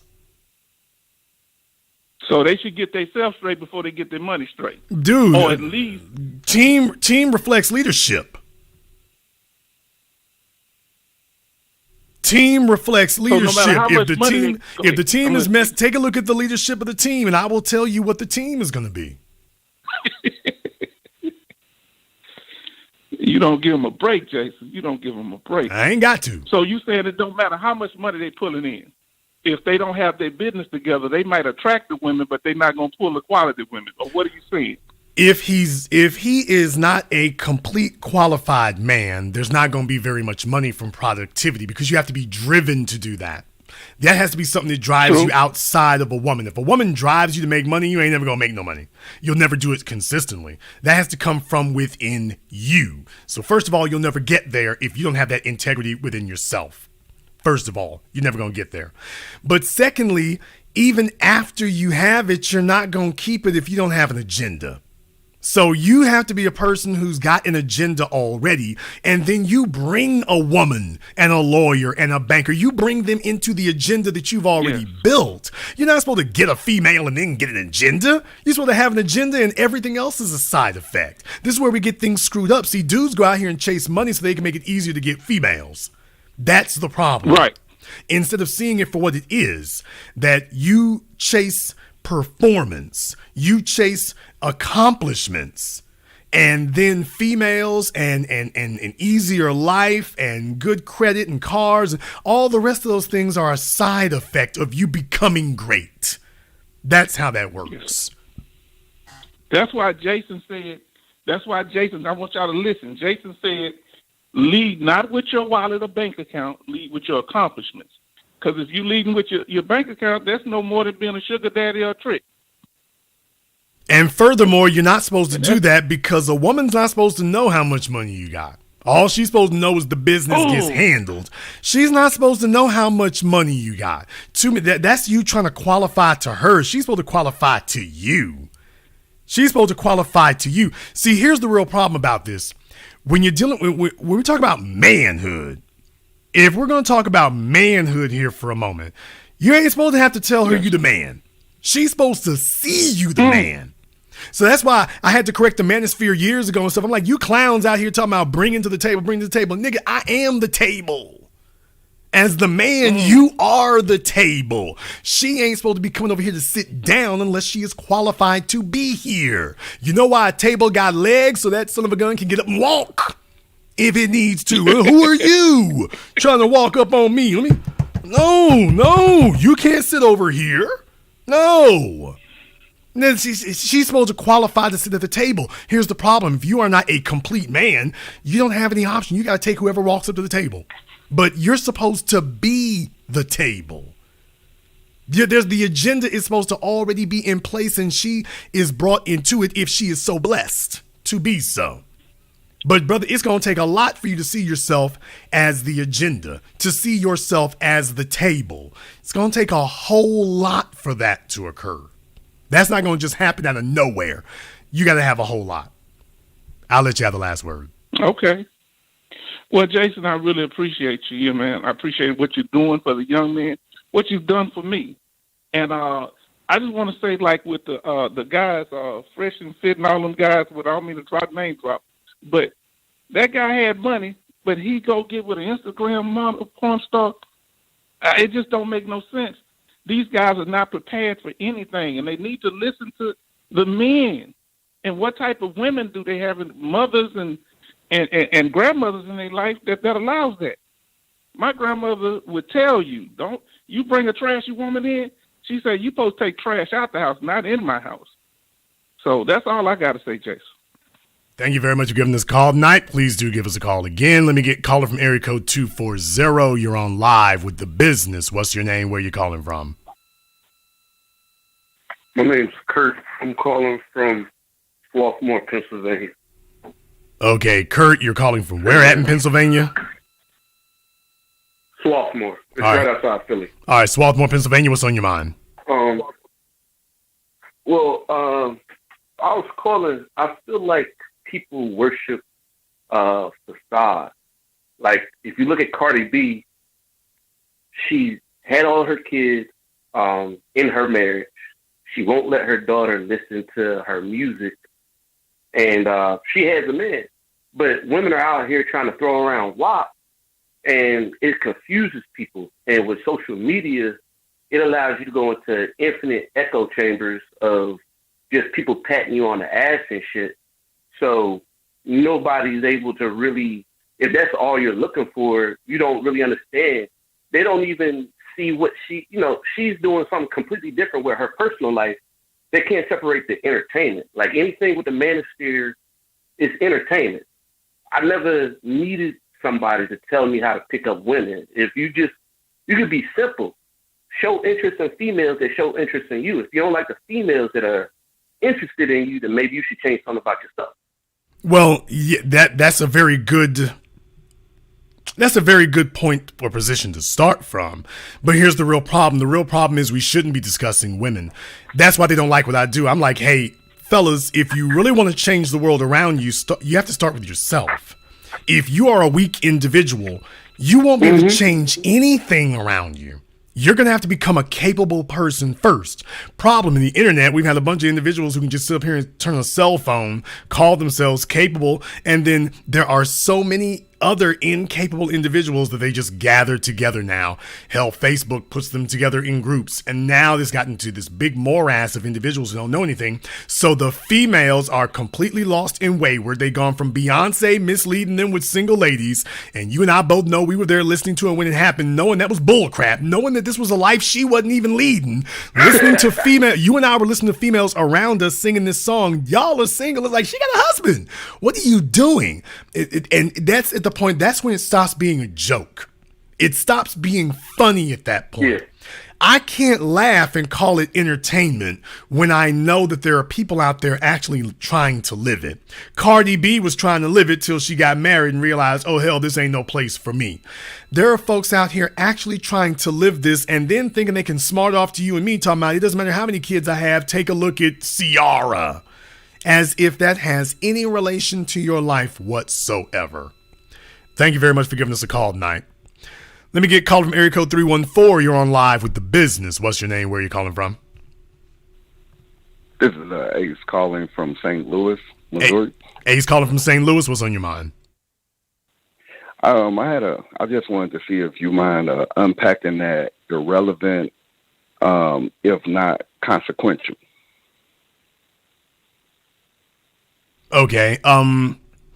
Hey, let's try the inverse of that from the female perspective here. A fat female is invisible to men. She is certainly invisible to men who are peak value, who are producers. Now, she wants that kind of guy. That's the guy that she wants. She wants him just like every other female does, but she is totally and thoroughly unqualified. Now, what she will then tell you is, well, I have an offset. Take a look at my personality. Take a look at my education. Take a look at, my diction. Okay. But the bottom line is, baby, your big wiggly jiggly piggly wiggly built ass is invisible to us. All these other things that you're telling yourself have value do not have value to us. You are inconsequential. It doesn't matter what you feel about yourself. You're inconsequential. You're invisible to us. Why? Because there's nothing about you that we're looking to invest in or want to take home. That's the problem. There is a standard for what we want, and you ain't it.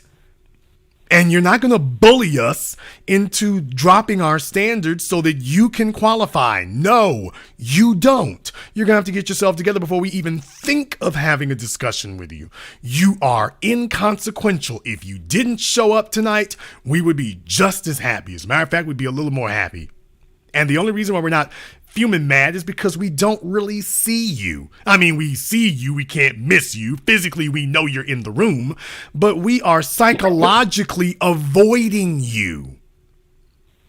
That's the point I want to bring you to, brother. As men, when we see something like this on the screen, we're psychologically avoiding her. Why? Because biologically, at least I hope for most of you, there's nothing that stimulates you.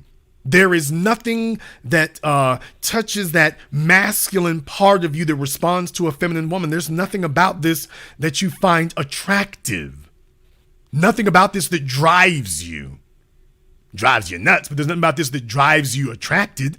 So psychologically, you're having a reflexive response of, meh, she might as well be another dude. So the only thing that makes a woman consequential is her femininity. That you as a man recognize her as a feminine being. That is what gives a woman her value. Rob her of that and you know what you got? Another man.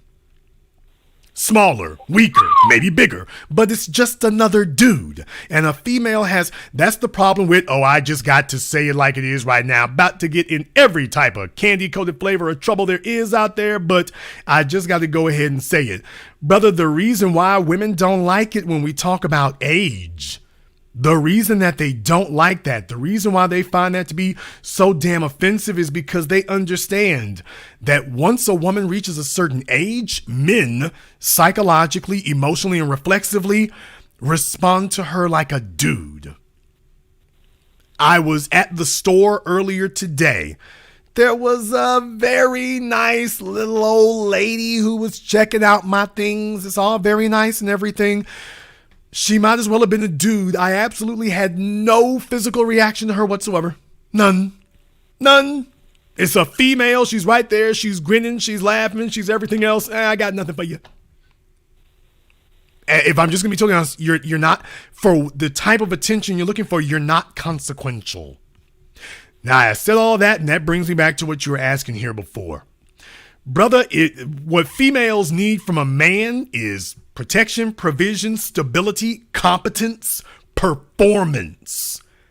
And if you are unable to, those are the things she needs, not what she wants. That's what she needs. Another female can't do that for her. And she really can't do it for herself. As a man, you are uniquely qualified and uniquely capable. If you are incapable of doing that, you are invisible to her. Psychologically. You see, there's a reason why females use that phrase, you're like a little brother to me. There's a reason why we invented the phrase friend zone. When a female equates you to a family member, what she's saying is, I got nothing for you. There's nothing about you that arouses me, that stimulates me. I'm not going to go out of my way for you. You might as well be another chick. As far as me submitting to you and how I treat you, there will be no special dispensation for you. You might as well be another broad. That's what she really means. Doesn't matter if you're 6'4" and muscular. If she tells you you're like my little brother, that's the kiss of death. She's telling you that there's nothing about you that strikes her as a masculine being that attracts her. You are inconsequential. You're inconsequential. That's what she's saying. Understood. That articulation was immaculate. B1. Black First, brother, thank you very much for giving us a call here tonight. As a man, fellas, you have lost your place in the universe when females see you as inconsequential. You've lost your place. You've lost your place. That's the nice way of her saying, I don't really respect you like that. I don't see you as a man. When she starts saying things, I don't see you as a man, she's telling you you're inconsequential. The only thing that makes a man consequential in a woman's life is his masculinity. Ain't no two ways around it. The only thing that makes you consequential in a woman's life is your masculinity. When a woman declares that she does not see you as a masculine being, you've just become irrelevant. So it doesn't matter what your complaints are. It doesn't matter what your tirades are about. It doesn't matter what your rants are and what you want to be upset over. She's telling you, I don't even see you. I don't see you. If she doesn't see you, she damn sure doesn't hear you. Call of Mary Code 404. You're on live with The Business. What's your name? Where are you calling from? This is Doug from Atlanta. Doug from Atlanta, what's on your mind? Not only is everything that you're saying true, but something that I've noticed, the women and the men will use each other's shortcomings as a crutch or the way to justify their own incompetence. Like, if you listen to these, like, for example, you take these manosphere dudes, listen, watch them talk long enough, they start sounding like those divestment bed witches. And I noticed this months ago. So when Kitten Hills was bigging up Thomas Sowell and Funky and Phony was talking about some white men are the most oppressed, it was like, I'm shocked, but I'm not. Because you know these kind of things happen in their circle in theory. But to see it is different when you see it for yourself. Because you don't want to be right about these things because the idea of it is so absurd. But the reason that truth is often stranger than fiction is because fiction has to make sense. What these manosphere dudes are talking about makes no sense. Anytime they do get together, like on Facebook or whatever, if they start talking, it's the same old thing. The black community is this. Yeah, I agree, man. So it's like, okay, all y'all get together and talk about how much of a cesspool the black community is, and y'all don't have no agenda for it. And the white girls that they all tell you that they're able to pull, the ones who set them out. Now, there's the other side of it, by the way. The white girls that they chase so fervently, those are the ones who set their asses out. But at the end of the day, brother, you also have to understand, it's not hard to see that kind of idiocy keep playing itself out when the folks who are doing it or otherwise and whatnot are not expecting anything. It's not hard to see that when they're not actually expecting any results. There's the big difference. Right. If they're not actually expecting to get anything, then of course you get to see that. Of course they can say that. Of course they can do that. They're not actually, nobody's holding anybody accountable in that regard because nobody's getting anything. They just sit around and talk to each other and then go grab another group of folk and talk to each other. But they're not and the other thing is they're not actually, it's also easy for that to happen when you are not actually expecting anything to change. Like, it's real easy to talk about some stuff you ain't never gonna do. It's real easy to talk about going to the gym if you're never going. It's real easy to talk about women wanting you for your money if you ain't got none. It's real easy to do that, to complain about how people treat you and whatnot, because the real problem they have is a lack of respect. If you're getting respect from other men, respect from women would become a given, but you're not getting respect from anybody, which is where the real problem comes from. Correct. Thank you very much for giving us a call tonight. Let me get caller from area code 757. You're on live with The Business. What's your name? Where are you calling from? Good night, Jason. My name is Jonelle. I'm calling from Newport News, Virginia. Hello, Janelle. What's on your mind? Hey, Jason. I just wanted to thank you for tonight's broadcast. Like, everything you said about Beyonce is true. The best thing she did was stay with Hov. But I definitely don't want to be like J-Lo at 53, still playing the game and spinning the block with my exes. But I wanted to know, why do I attract men with multiple children? Like, what energy am I projecting out there? Janelle, have I talked to you? Because the producers in my life. Janelle, have I talked to you before? Well, have I talked to you before, no, Janelle? Sir. Okay. This is my first time calling. It's quite all right, Janelle. I can probably figure that out for you here. Let me ask a couple of questions. I'm sure we can get to the bottom of this forthwith. How old are you? I'm 37. Okay. You're 37 years old. Not a good sign. I'm going to be totally honest with you. Do you have any kids? No, sir. Okay. And what size do we wear, Janelle? I'm like a 14. All right, Janelle. And I'm 5'2". All right, Janelle. 5'2" and size 14. Yeah. Janelle, do you see a problem there, Janelle? I do. Okay. Now, remind everybody again what city you're in. Newport News, Virginia. Okay. Ma'am, what do you think's gonna happen in Newport News, Virginia, when you come around the corner?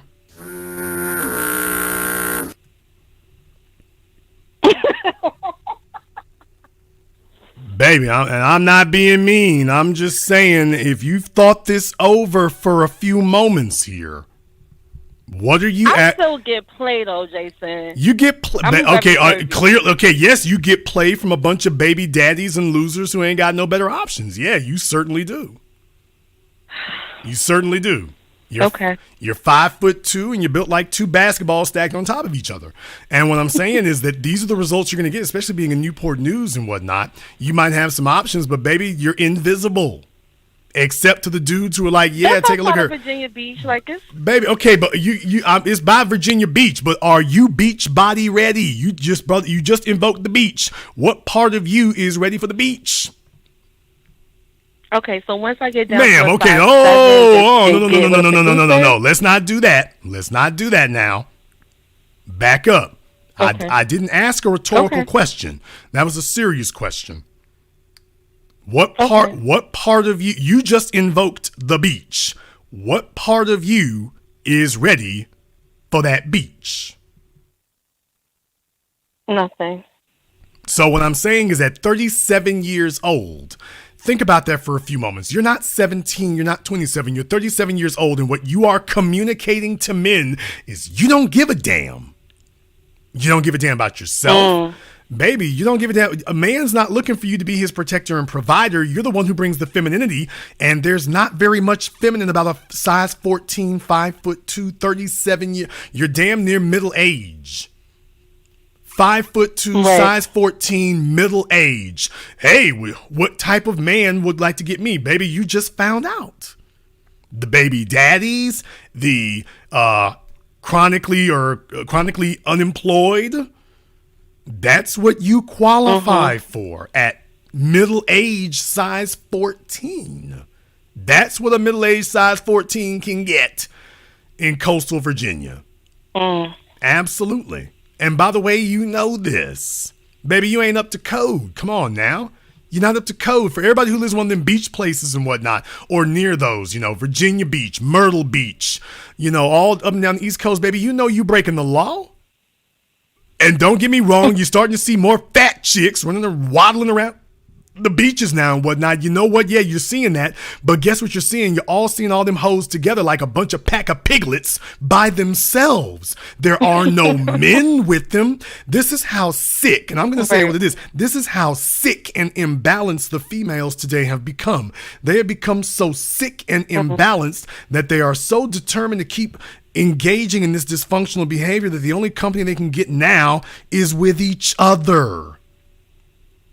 They don't even get company with men anymore. They're sitting up here spending hundreds or maybe thousands of dollars going on vacations with a bunch of other fat, piggly wiggly broads, and miserable as they can damn well be, because full damn well, baby, it's a waste of damn time to go to the beach with a bunch of broads, and you know this. Y'all are just doing it because you have no other option. You know damn well you go to, I've said this with you before, you go to a nice place, it's a beautiful locale, the temperature is right, the breeze is coming off the ocean. You looking for some masculine company. That's the only thing that's missing. Right. You're not looking to spend the night with a bunch of chicks unless you so far gone that you can't be helped. It's like, okay, when the sun sets, you're looking for a man to be there. That's the only element that's missing at that point is, okay, only thing missing on this trip right now is a man. And what you all do is self-sabotage.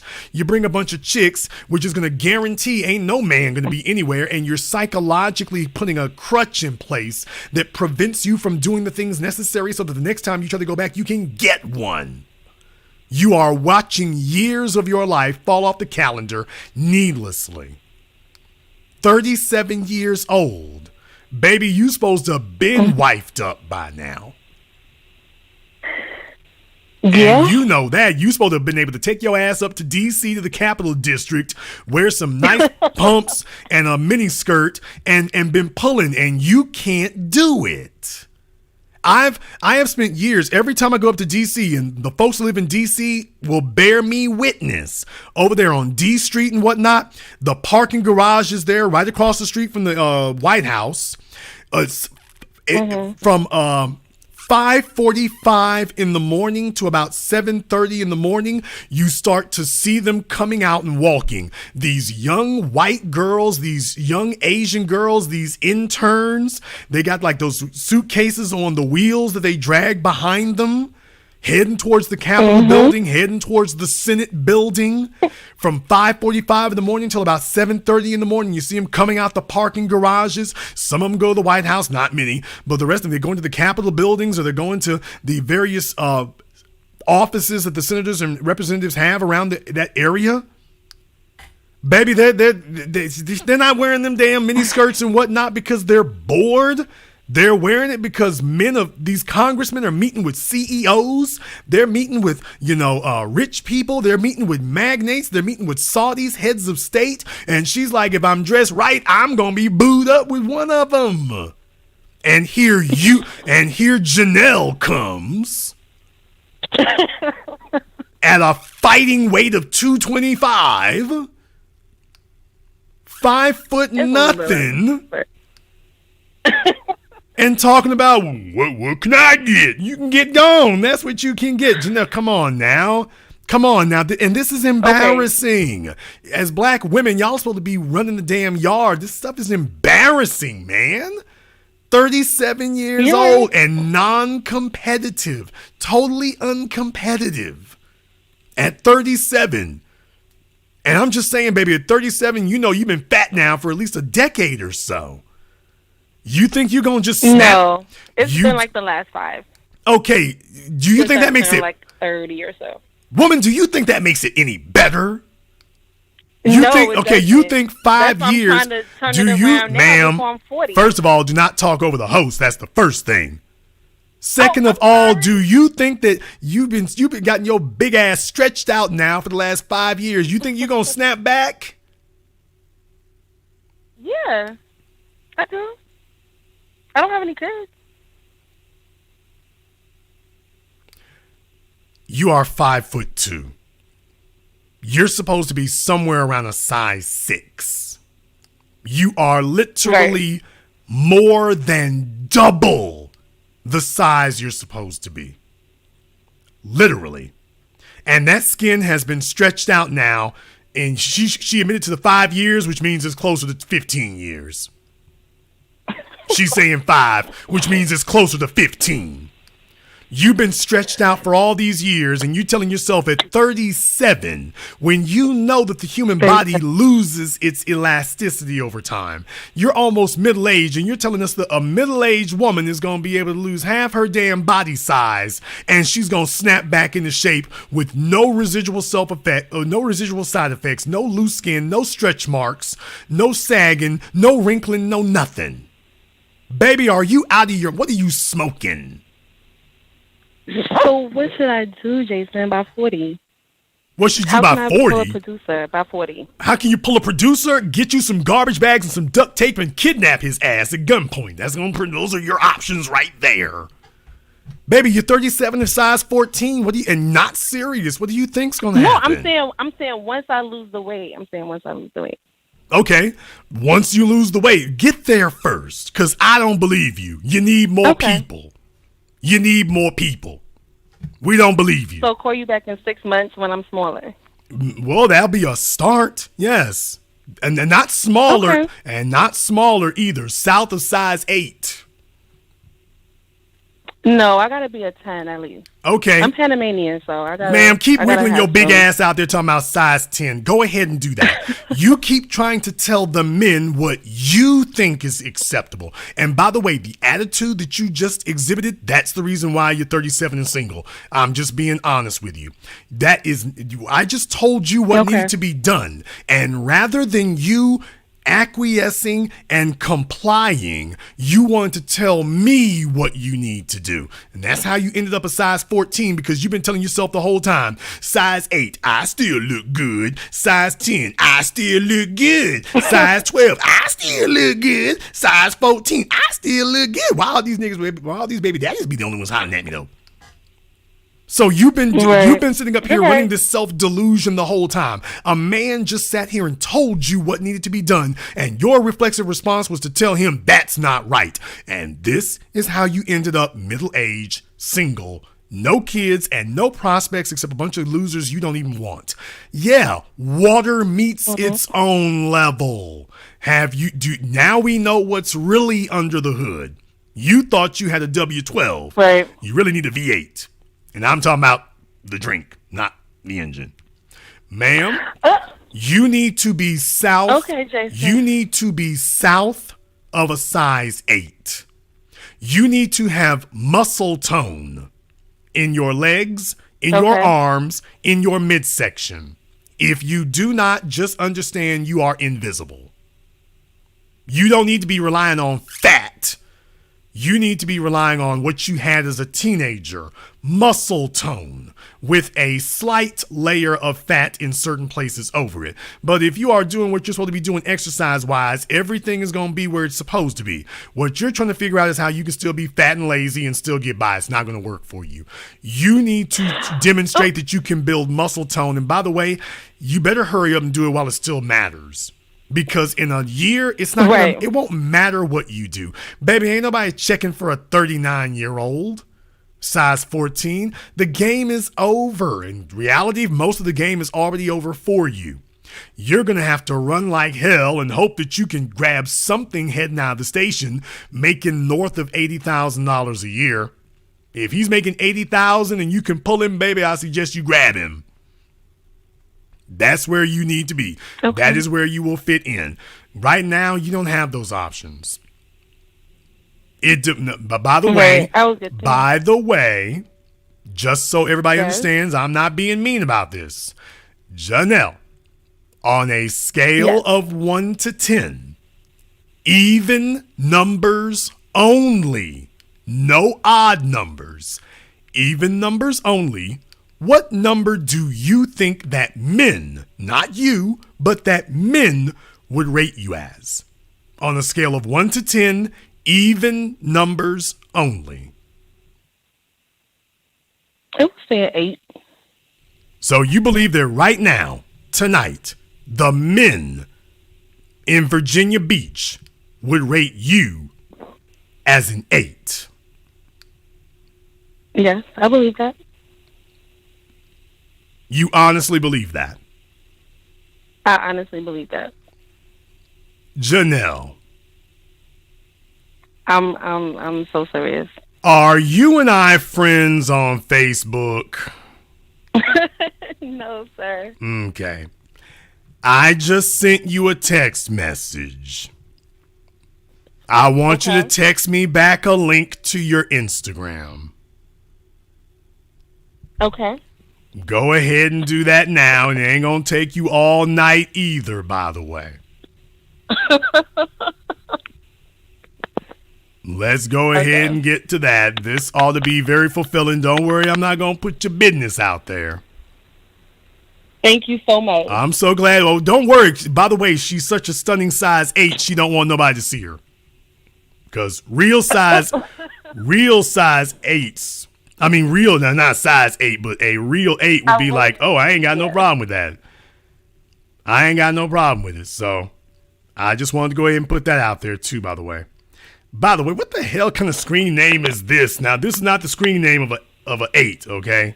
I'm just being totally honest with you. This is not the screen name of an 8. Okay. I've seen you before, ma'am. I don't know how. I just got put onto your broadcast a few months ago. Okay.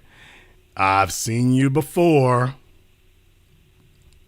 Okay. I just sent you a follow request. You need to hurry up and accept that. Okay.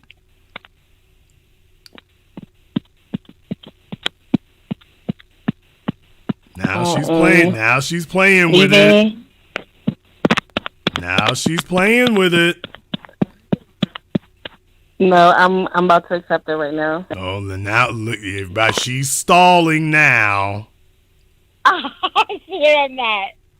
Now she's stalling. Now she's stalling. Okay. I'm being nice about it, but she's stalling.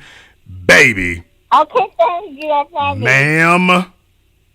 Janelle. Yes. Ma'am. This is an 8. You don't think I'm an AJ, sir? Hell no. You're a 4.8. That's relative. That's okay, relative ma'am. Okay, relative my ass. Okay, Janelle. Okay. I would like to take 2 of your pictures. I will blur. Janelle, I would like to take 2 of your pictures. I will blur your face out. And I would like to post these up, and everybody can let us know whether or not I'm wrong. Don't take my pictures, Jason. I'm asking your permission. I'm not going to just grab it. But if you're an 8, okay, baby, because I got a couple of pictures on here right now. I'm like, okay, do you really want somebody to sit up and tell me this is a Virginia Beach 8? Go take a look at your Okay, so picture. what would Go you take a rate look at it? your picture from June 10th, 2019. With your friend with the blue watermelon sugar high outfit on. And you tell me if that's a Virginia Beach 8 on there. With your thighs and your arms looking about the same size. That's a Virginia Beach 8? Virginia Beach ain't fell off, baby. Virginia Beach ain't fell off that bad. Y'all need to stop doing this mess. Okay. Y'all need to stop doing this, man. This is not cool right here. This is not cool at all. And by the way, to everybody who was saying before, Jason, you mean about this right here. You don't know her that long. I'm now taking a look at pictures of you from 7 years ago. Because she said she's only been a size 14 for 5 years. I'm looking at pictures from 2015. I'm looking at pictures from... Keep on going here. What is this? Is this 2014? No, we're 2015 still. I'm looking at pictures from 2015. I'm going to just keep on going back, baby. You ain't getting no smaller. I'm going back as far as we'd like to go. I'm not being mean about this right here. What I'm saying is I call tonight's program What's Really Under the Hood, because this is what you all do. Y'all sit up here and say things that are blatantly false and then say, can y'all play along with me? I'm looking at you from 2013 now. 2013. You gonna tell me that this isn't the same size 14 we seeing now? 2013? I'm sitting here looking at you. Okay. I'm sitting here looking at you with you telling me what it wasn't. It looks like you started your ascent from a reasonable size towards your size 14 and 20 between 2013 and 2014. That was when you took off.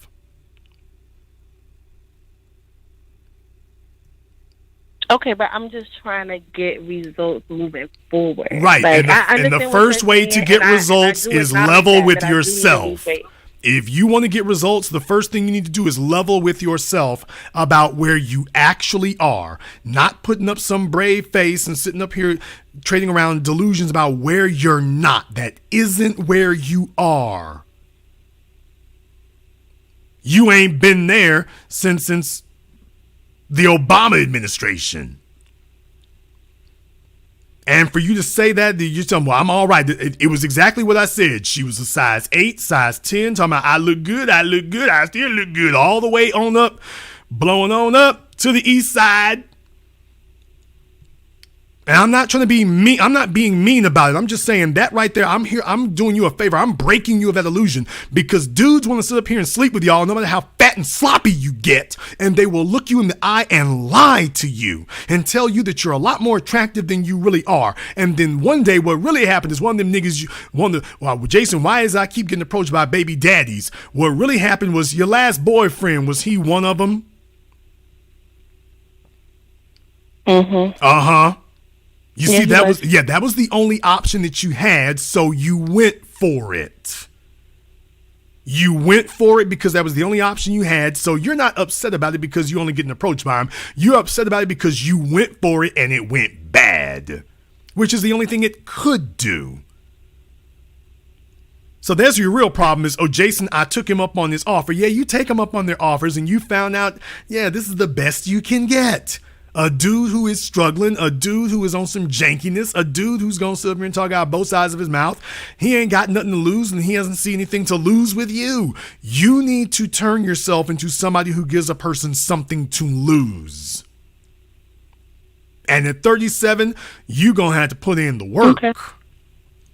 And somebody needs to be dead ass honest with you. He ain't trying to sleep with you. He doesn't have any ulterior motives. He's not trying to spare your feelings. Somebody who will actually come out the gap and say, look, if you talk to anybody else who tells you that you're okay after the night, they lying to you and you're lying to yourself if you sit up here and believe it. No, baby, you don't need a tune-up. You need a complete overhaul. This car doesn't have a dent in the fender. This car needs to have the frame straightened out, the engine and transmission replaced, radiator, water lines replaced. We need to do the whole damn thing. You need a complete rebuild. You are not a little off your game. You are completely invisible to producers. I am saying this because I want to drill this through to your soul. Because somebody needs to do this, because clearly I can take a look at your family and see there's a bunch of other fat chicks up here reinforcing this. And she's 37 with no children.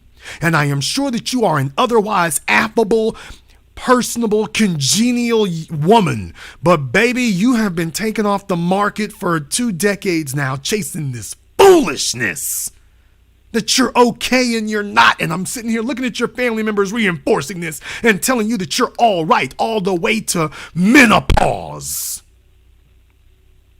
Your family has enabled you all the way to menopause. And you are sitting up here holding nieces and nephews and ain't got no children of your own by a man who is fully committed to you.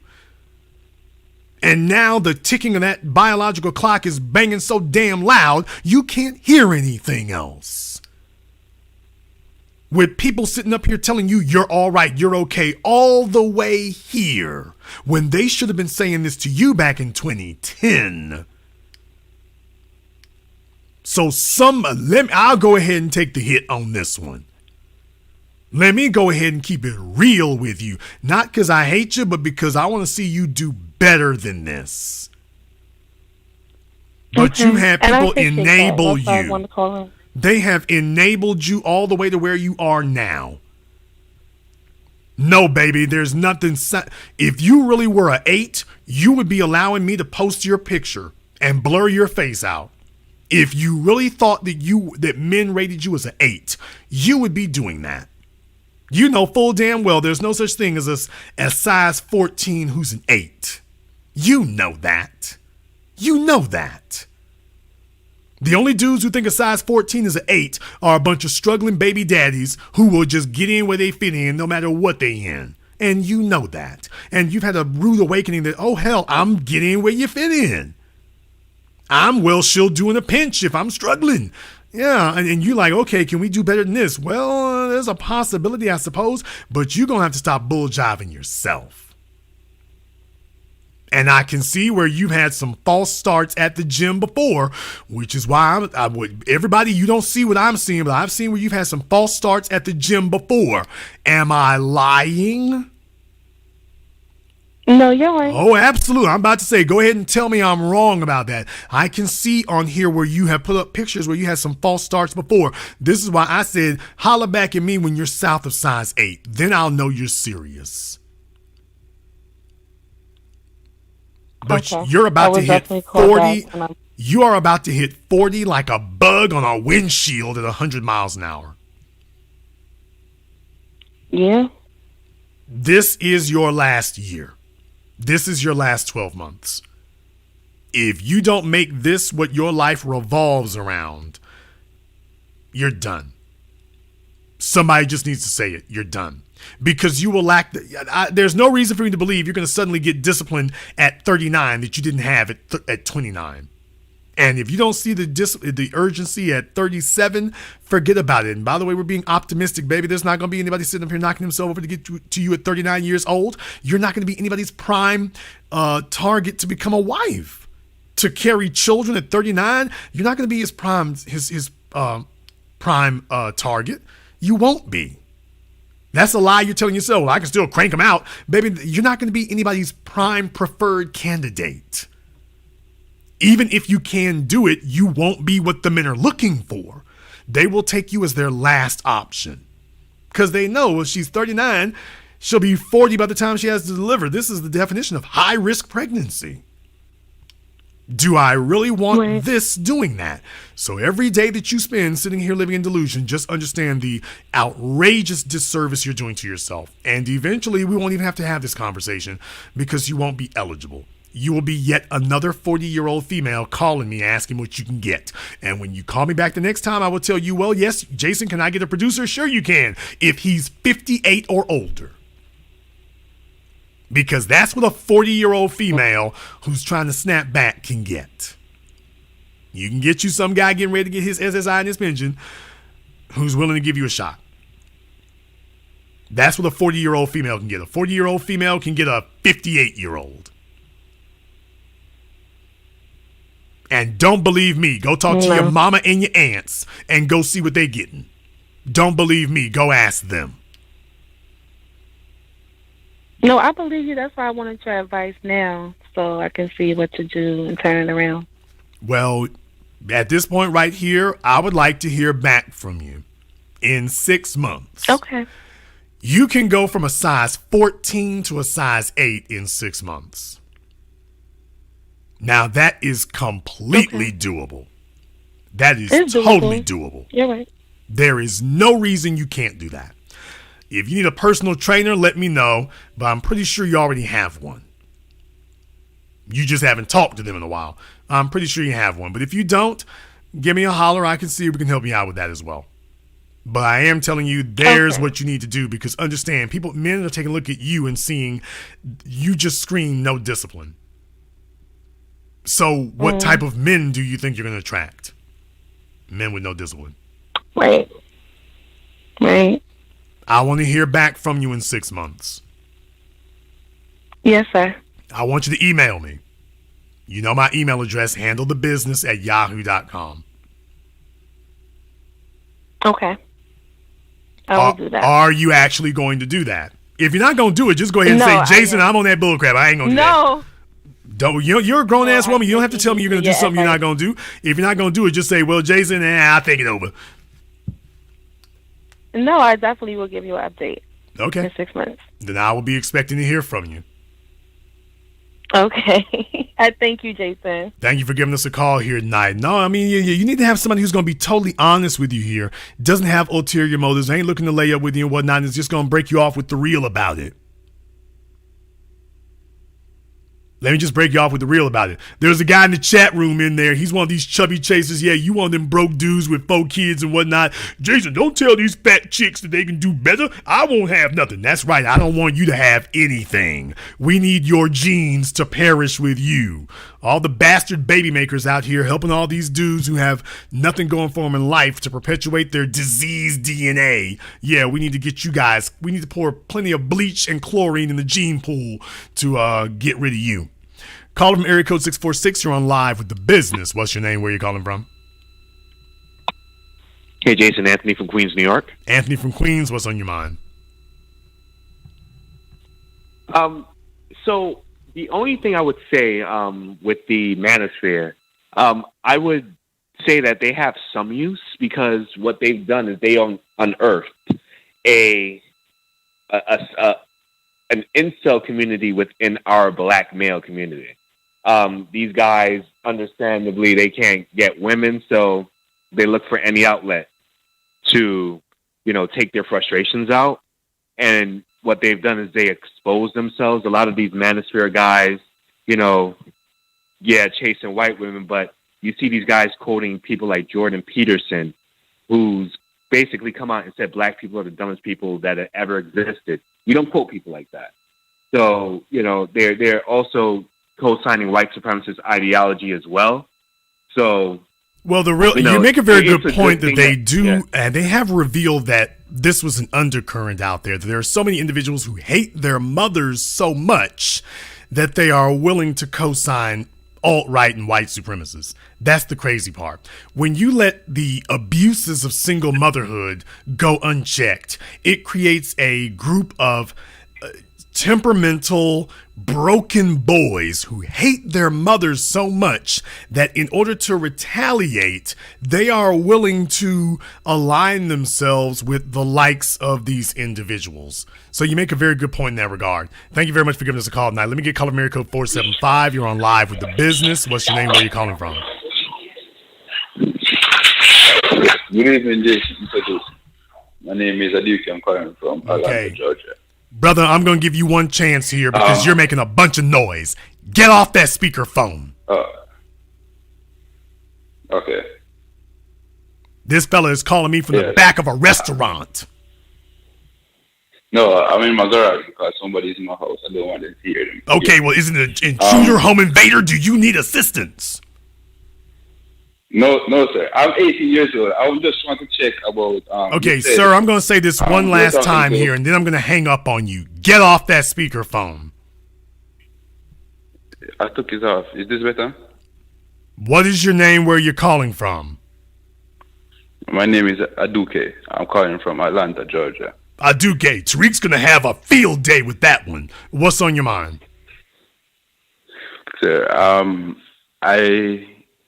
recently I heard on a broadcast you were talking to a guy that drove a truck, and you said something about a course that could double his income. He called and was reporting back to you about his progress. I just wanted to know what course that was, because I just turned 18 and I just started making some money, so I want to know. Okay, you're talking about for truck. I'm Jamaican. Okay, but you're talking about for truck driving? No, no. You said something about a course, like an IT course or something like that.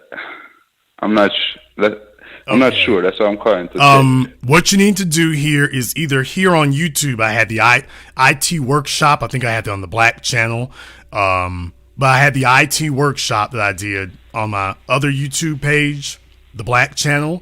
You can go take a look at that one. Or if you're a member of my Patreon, we had a more in-depth IT workshop that's over there. So either one of those will have all the information that you need. There is more information on the one on Patreon, but either one of those will have that. So go and check those out. You can just go on YouTube, go to the Black channel, and go look for the IT workshop. There's one there, and then there's one on my Patreon here for the business. You can go and check that out. Thank you very much for giving us a call tonight. Let me get caller from area code 305. You're on live with The Business. What's your name? Where are you calling from? Jason, what they do is your boy, One Love. One Love out of the 305. What's on your mind, brother? Yeah, man. Excellent topic. Excellent thumbnail, too. What's under the hood? And I just want to say, ever since your boy Kitten Hills came out, man, all these dudes, young and old, they've been looking at that as an excuse to blame women. But it's always about manhood. Even Neely tell us, even though we didn't put ourselves in this situation, it wasn't our fault. We obligated to get ourselves out of it. You get a man who don't know. The reason you haven't even had this program is because they don't know what to look for under the hood. They don't know what manhood is. So you got the female on the thumbnail looking under the hood. If her and a dude see the same thing, they are one and the same. Neither one of them know what they're looking for. So you have to understand, this is why I always say, game check game, real recognize real, and lanes don't know that they lame. Because if you don't know what you're looking for, then there's no reason to even look. You stop looking. So it was an excellent program you having, and I almost got thrown off by your girl Janelle, man, with all that giggling. She wasn't serious, and that seems to be the problem. As the men, we're not giving them anything to aspire for, anything to work for. If we get ourselves straight, that's what I've been trying to tell these youngsters. If we get ourselves straight, then they'll have to do something in order to obtain us.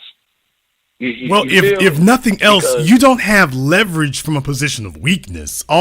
Having complaints from a position of weakness you're inconsequential. Women don't listen to complaints from a guy they don't want to be with. They would only listen to complaints from someone that they would actually want to be with. Otherwise, you are inconsequential. You got to solve that issue of being inconsequential. You do that, and then all of a sudden, you actually have a voice. But then again, we're so devoid of manhood at this point that the guys who are lame get together, and the lames now have proliferated to such a tremendous volume that they now form whole corners of the internet. And you're right, they are completely tone deaf and colorblind to their lameness now. They actually think that they're the alphas. Yeah, because if you get a woman who looks at the manhood right now, there's nothing to strive for. You made an excellent point early on in the program about if a woman would fight for you, if you have anything worth fighting for. Also, if you got a woman who looks at you as, well, I can get something better, then if she falls off, there's nothing to straighten up for, because look at what she has. Look at the pool she has to choose from. Once we get ourselves together, and that falls on us as a community. As a community, the supremacists took us out of the homes by way of mass incarceration, by way of taking away all of your rights or never giving them to you for that matter. But you can't then expect your oppressor to be your savior and think they're going to change it. We got put in that situation. Manhood says, like you said, natural survival instincts. What do we do to get ourselves out of it? That's if you straighten yourself up, you ain't got to go tell a woman to respect you. See, the first person who says, respect me as a man, he's no longer a man because he had to say it. He had to ask for it. That's what I was saying to the caller there before. It needs to be self-evident. It's not supposed to be something you have to declare. That should be something that speaks for itself. Thank you very much for giving us a call tonight. One love here. Thank you to everyone who has contributed to tonight's program on Cash App, PayPal, or Super Chat. For those of you who contributed on the Super Chat, please consider using Cash App or PayPal instead, since Super Chat keeps 1/3 of what you all contribute there. But thank you very much for your support here tonight. We appreciate that. Philip J. and my other dude who gave the money here tonight, thank you very much for in Super Chat, and everybody else here. Let me get call from area code 864. You're on live with The Business. What's your name? Where are you calling from? Tone calling from Simpsonville, South Carolina.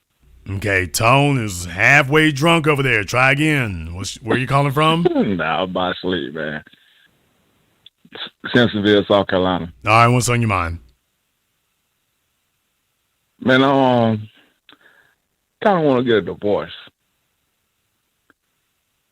I had emailed you before about it. Okay. He is drunk, high, asleep. The mollies are kicking in. The lean ain't worn off. So let me take one more phone call here. Let me get call from area code 404. You're on live with The Business. What's your name? Where are you calling from? Hi, my name is Tasha from Okay, Decatur. take your phone off of speaker and speak into the phone, whoever you are. Hello, can you hear me? What is your name? Where are you calling from? Yes, Tasha from Decatur. Tasha from Decatur, what's on your mind? Well, I was calling. This is my first time hearing on this show. Just wanted to support. And I was calling to see what was under my hood. I am 32, no kids. And I'd say a bit attractive. A bit attractive. know. Yikes. That never ends well. Just a bit? Well, I don't know nowadays because it's kind of hard to say what I am. And No, it's not hard to say what you are. If she says I'm a bit attractive, that means totally fooly. Okay, no, I don't think so. Yeah, but... you do. Yeah, you do. But that's okay. You've come to the right place now. Yes. Let me find out here. What is your age? What is your height? And what size do you wear? Okay, so I am 32. My height is 5'7", and I wear 11-12. Do you have any kids? No, I don't have any children. Have you ever been pregnant? Yes, and I was 25. What happened? I just wasn't ready. I was scared, and I had insurance that covered it. I had insurance that covered what?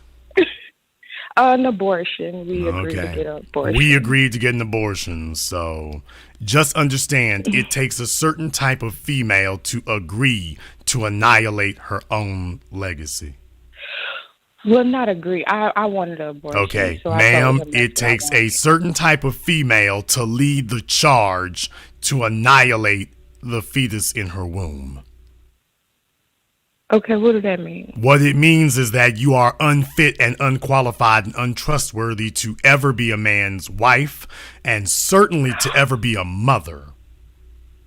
A man would be clinically insane and stupid beyond all rationality and reason to ever entrust you again with pregnancy. Okay. Because that's a decision you can't take back. You're supposed to have a biological function that prevents you from doing something like that. Abortion isn't something we have in Africa like that. That's some European mess, and you took to it like a duck to water. You're too far gone. No man can help you with that. If you literally have no problem annihilating the fetus in your womb, understand that is a level of psychological imbalance and emotional illness that a man would be insane to trust you. So there's a reason why you would end up where you are in this situation. You're carrying a bunch of issues. That's not nothing to play with. That is nothing to play with at all. That is nothing at all to play with. There's a reason why she's in Atlanta. The STDs, the out of control sexual behavior and whatnot. Yeah, I mean that's where they are. They pile up there, and then like, well, Jason, is there a buzzer beater I can throw out there, baby? Everybody's gonna see that from a mile away coming. And if you are pregnant, they can see you are pregnant. You're not going to be able to get away from that. If nobody told you why it is you've been running in circles and why you can't get out of it, I'm just here to tell you, this is a game you all play with each other. You all pretend that you can't see how screwed off you all are. And in reality, y'all can see each other from a mile away. You can see the fellas and how messed up they are from a mile away. They can see you. So just understand, as soon as a fella realizes this woman has been pregnant before, but I don't see no kids, he's gonna immediately understand, oh yeah, she's one of them, abort them. And then you're gonna ask, tell me at this point in your life, what are you expecting from a man after you have demonstrated that you will do that? What do you expect from a man going forward now? Well, going forward, I wouldn't do that ever. I wouldn't make that decision ever again in life. So I mean, you say that, but what's to stop you? You were able to rationalize it before. What's to prevent you from rationalizing it again? Well, out of experience, I would never do that again to my body or mental state. I didn't look at it like that. Growing up, I was always told if I did have kids that I would have to, abort it. Okay, who you said growing up, I was told that. Who the hell was telling you that growing up? My mother. Your mother didn't like you? I wouldn't say that, but those are just the options that were told to me. But as I got older and, mature, and of course, like I said, through experience, I will never do that again or tell anybody to do it. Because we do have that option, and they think, since we have that option, it's just that easy to do that. But right, but what I'm saying is, if your mama told you to go eat fire, you wouldn't do that either. There is a biological imperative that speaks to you. Understand? You know when your parents are telling you when your folks are telling you some nonsense, but you also got to take responsibility for it. And yes, I was a signatory to it. I signed on for it. Yep, I was there for it. And now, and I'm not denying that, but I think now I wouldn't do that. And now, after you have done that, you now want to re-enter the sexual marketplace, and you want amnesty. And I want you to understand. Wrong, or should I just hang it up at the age of 32? I'm not going to tell. Well, I'm not going to say hang it up at the age of 32. No, what I am going to tell you is understand something. You hung it up for a fetus, so I don't know how much sympathy you expect me to have for you. You hung it up for a baby, so if you expect me to have a lot of sympathy, you were 25 years old, and at 25, you knew exactly what you were doing. You knew that was a life. Welcome to the age of consequences. I am here to tell you that as a man, this is what we see. I want you to understand that as a man, you're not going to be able to get away from that. You can ask for it, but just understand we are going to rate your sexual history because as a woman, what you bring us, your chief contribution to us is your ability to facilitate the next generation. And you have demonstrated that Europeans didn't have to colonize you. You were there to knock the kids off yourself. Didn't take any white folk. And by the way, she has a legacy of it. Her mom is on board with it too, which means your grandmom and your aunties are right there, thumbs up. And does a man really want to inject his genetics into this environment? where the grandmama is just as likely to tell his daughter, well, you can go have an abortion too. Is any man who gets with you gonna be eager to sit up here and watch your mother talk his daughter into annihilating his grandkids? Because you were cool. Okay, you talking that mess now. You were cool with it just a few years ago. I'm 32. 7 years ago, she was cool with it. It wasn't 7 decades ago. It wasn't a decade ago. Just a few years ago, you were cool with it. Now you're like, okay, life is kicking my ass in. Atlanta is more expensive. I need a man to take me off the market. I'm just being brutally honest with you. By the way, when he goes over your sexual rap sheet, he's going to find outright felonies. Is what he's going to find. So it's going to take a specific type of individual to take a risk on you. In the world of lending, you are what we refer to as subprime, ultra high risk, super high risk. So if a man of any stature tries to move forward, just understand you're going to need a specific type of candidate. Mm-hmm. So I just sent you a text message.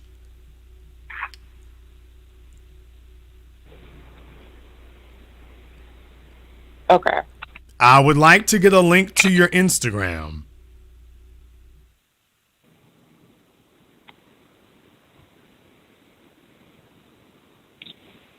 So share my Instagram name or the link? Either or. Can I just send you the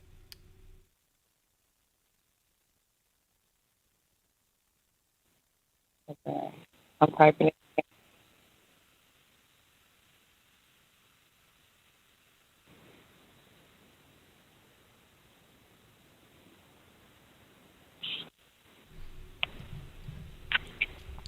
How long have you lived in Atlanta?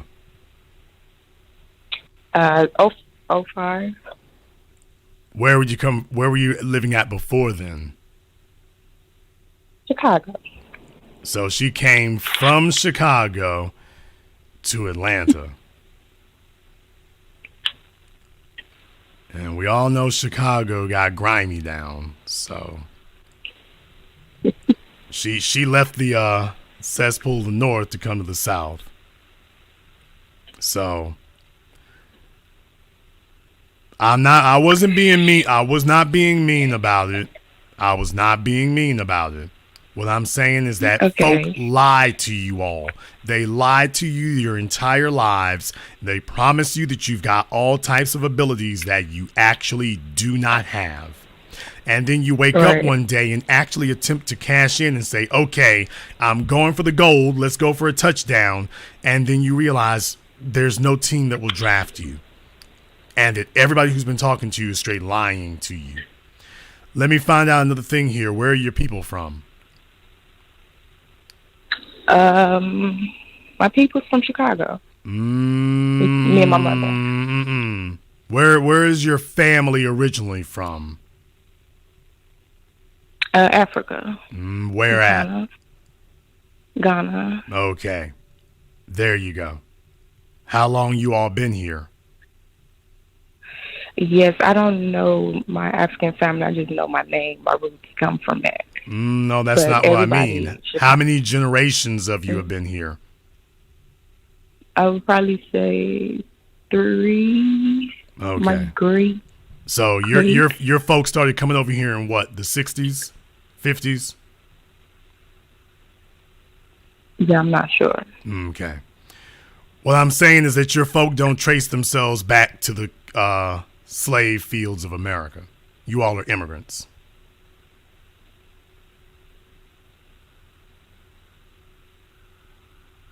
No, most of my family is from here, America. I don't know any African, I don't know any family members that speak African. I just know my ancestry line come from Ghana. Okay.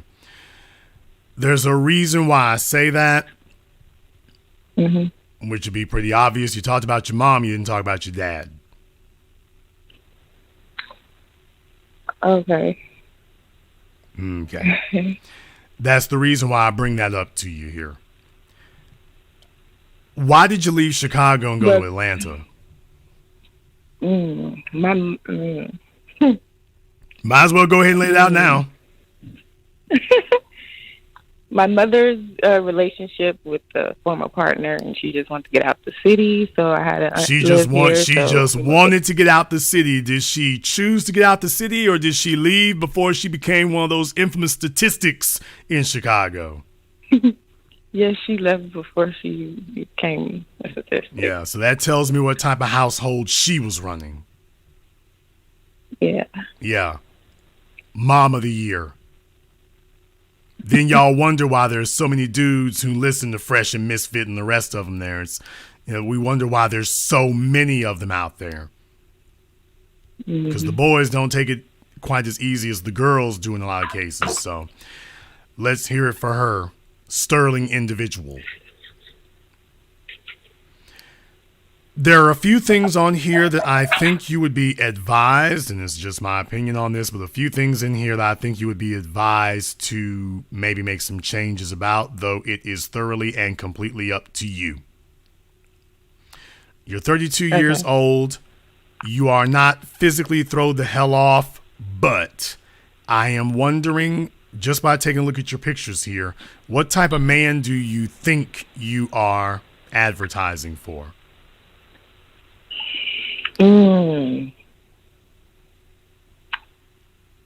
I would think probably someone's baby daddy. Okay. Is that what you would like to have? No. Okay. If I took you to one of the country clubs in Augusta, do you think that you would actually be able to leave with a man, or do you think that you would leave just as single in solitude as you walked in? I would say I would leave with someone. Okay, so I didn't say if you would leave with somebody though. Would you leave with somebody you'd actually want to be with? Right. There's the real thing I'm taking a look at. Long story short, your entire profile says party girl, and that's all it says. Gotcha. And the truth of the matter is, this is a coping mechanism that females have adopted. Instead of you all actually doing what's necessary to get better, what you instead do is attempt to self-medicate and to camouflage your pain. So you go around pretending that life is a party, and in reality, you are all screaming on the inside. And there's the real problem. I can see here, your pain is written all over your face. It's written from head to toe. By the way, I did notice one thing here. I don't see any tattoos. And I find that to be impossible to believe that you don't have any. They're not probably visible. There you go. She didn't just say I have a few. And y'all don't know what I'm looking at. I'm looking at some go-go wear on here, and I don't see any tattoos. So what that tells me is you got some scandalous ass tattoos is what you got. That means she's got... That I do not have. No, the hell you don't. Have those. You got that. What this means is you got tattoos on your breasts. No. Baby, we have run out of decent places to have tattoos at. I'm honest. I'm an honest person. If I got tattoos on my ass and titties and above my butt, I'll say it. But I don't. Okay, you need to get to admitting it. Huh? You need to go ahead and get to admitting it. Then let's get to it. I don't. All right, she doesn't want to own up to it. All right. Where are they at? I have one on my thigh, one on my ankle. They're small. I'm not a tattoo person. Clearly you are. You just said you're not a tattoo person. You got 4 of them. But they're small. Okay, but you just said I'm not a tattoo person. I got 4 of them. That'd be like me telling you I'm not a car person. I got 6 of them. Clearly you are. But they're small like a nail. Ma'am. All right. What? Okay. I'm sorry, but they're not in the places you might think they are. I'm just saying. They're on your body. Yeah, but you're saying like on my titties and in places. Okay, well, I didn't say that. Okay, first of all, ma'am, oh Lord, you are rough as hell around the edges here. Ladies, let me give you all a bit of advice here. I'm having to remind ladies here lately. All kidding to the side, there's nothing feminine about a female using foul language. There's not. Just like there's nothing masculine about a man crying. Well, yeah, he can cry just like a female can, but just understand, as a female, you lose respect for him when he does that. As a female, you lose your femininity when you start cursing, because that's an aggressive thing. So keep that in mind. I didn't know. Keep that Did in I mind. Yes, you did, man. Oh, gotcha. Okay, you can say breasties. Thank you. All right. Okay. Thank you. My point here, though, is just understand you're going to have to turn the femininity on and stuff, and I'm just going to make some suggestions to you here. All these piercings you got, you can call it individuality, but when a person starts marking up their body and piercing their body, particularly as females, the manner in which females deal with psychic pain is they turn it inward and start mutilating themselves. So they start getting piercings everywhere.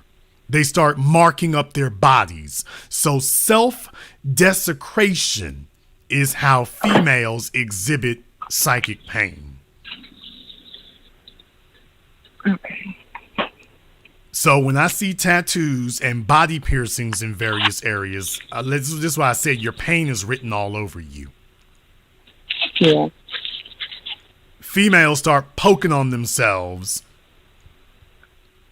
when they're trying to express that something's wrong. But I just want you to understand, men value, if you take a look on your screen, you can see the things that men value in a woman. What it is that you deposit in the bank of femininity.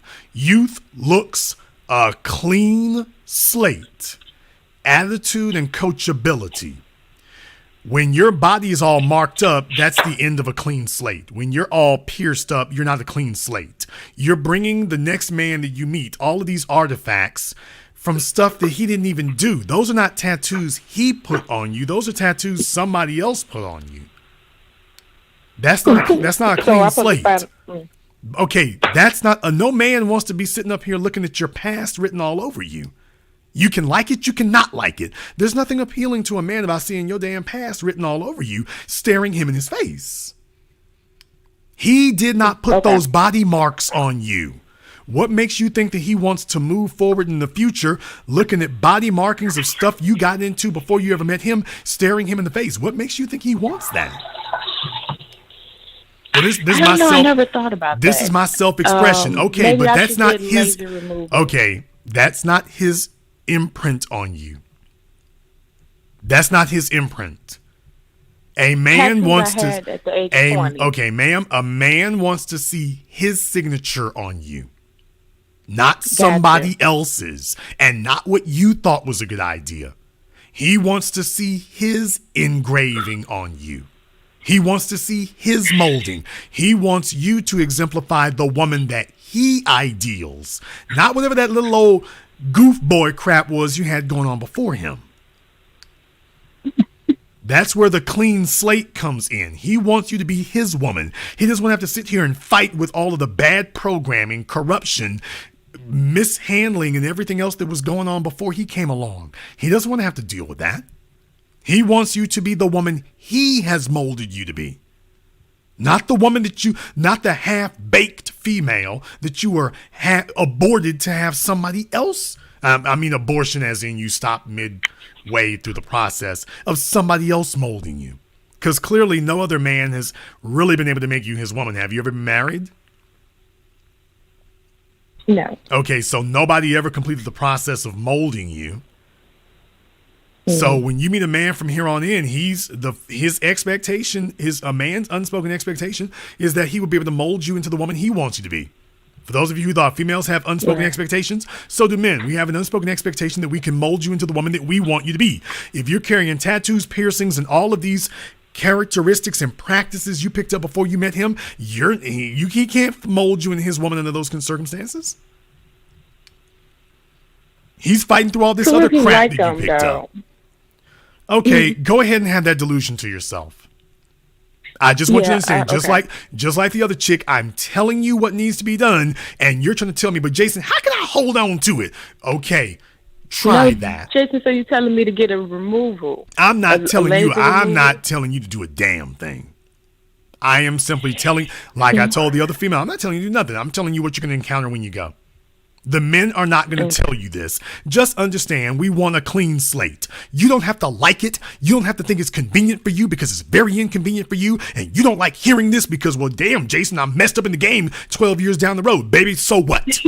We don't care about your struggles. Listen to me. We don't give a damn about your struggle.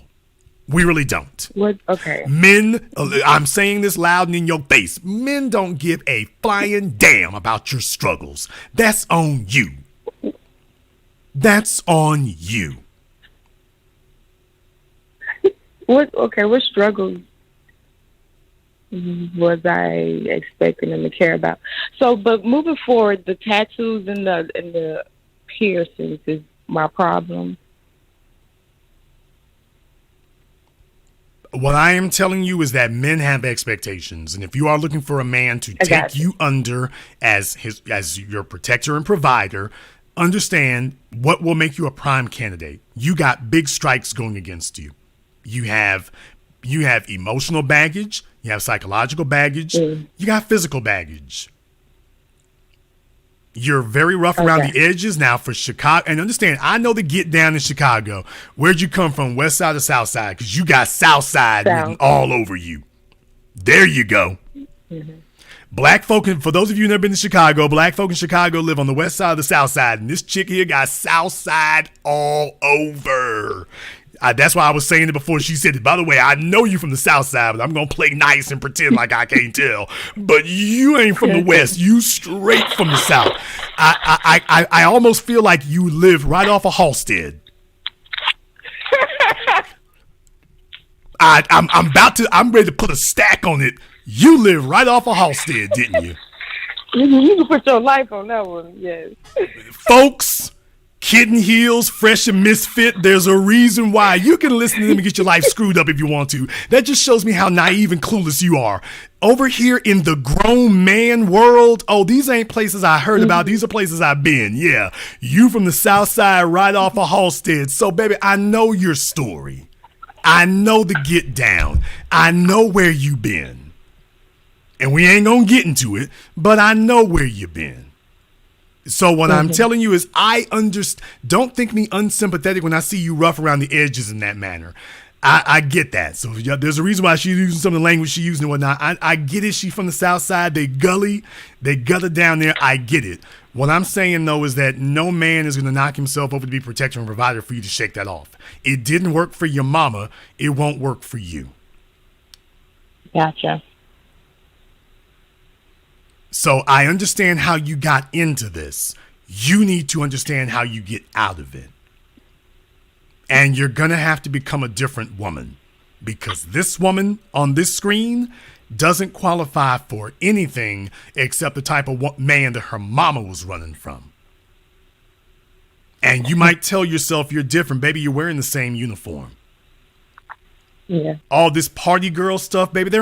There is nothing that makes a man respect a woman shaking her ass. What you're telling us is you're not mature. When women sit out here in their 30s and whatnot, still emulating this party crap and reciting rap lyrics, all you're saying to us is you have failed to mature. If you want us to take you seriously as a woman, start talking like one. Start talking about some real concrete stuff and put all this childish mess behind you. The club days is supposed to be gone. That's it. You're supposed to make a full transition, not a partial one. The reason why most of you will never get married is because most of y'all like what you were doing earlier. Well, can I get a fella who like my tattoos? Yeah, the one who'll never keep you. You sure can.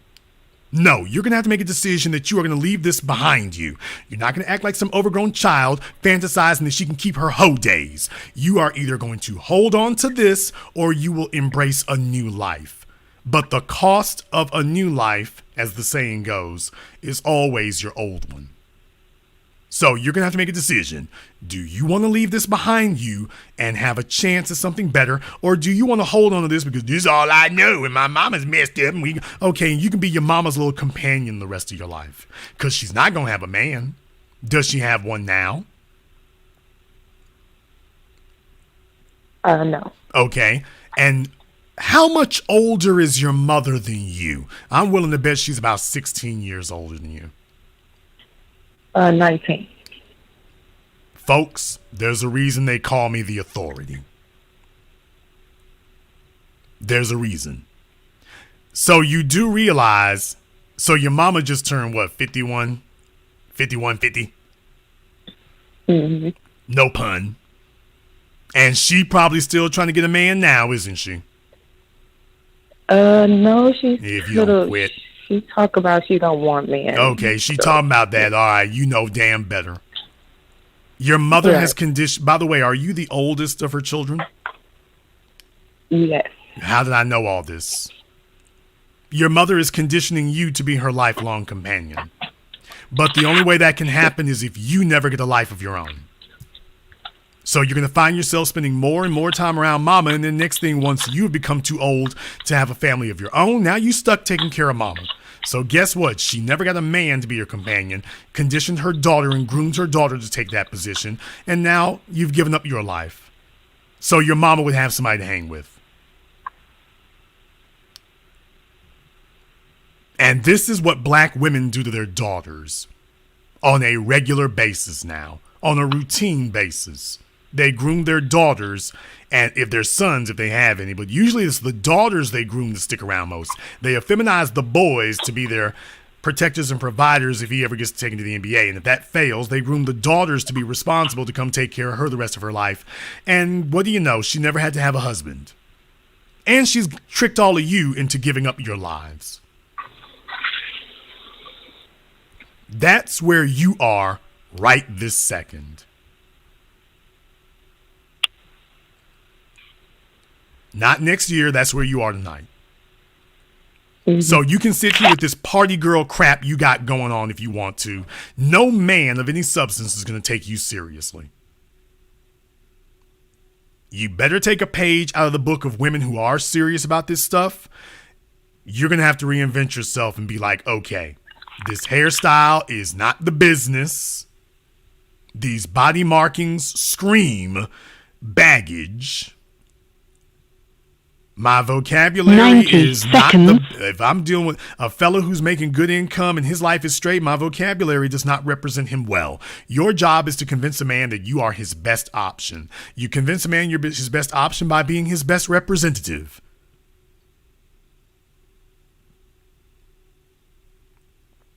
You need to start carrying yourself as a man's best representative. But it depends on the type of man you want. You're going to have to make up your mind that there's a specific type of man I want, and I need to start carrying myself as his best representative and his best option. Now, take a look at the way you're dressing, take a look at the way you carry yourself, and then ask yourself, all right, now what type of man does this appeal to? And then ask yourself if that's where you want to stay. Okay. Now, you've got better options. Or at least you have things you can learn from. There's a whole lot going on in that Atlanta area.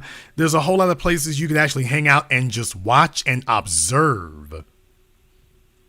I am a big proponent, especially in Atlanta and whatnot. I'm a big proponent of you all actually learning about these other places. You watch people and stuff, you got CNN Center. You need to go ahead and take a look at some of the folk who walk up in there. Start studying how they're dressed. You got 5-star hotels all over that place.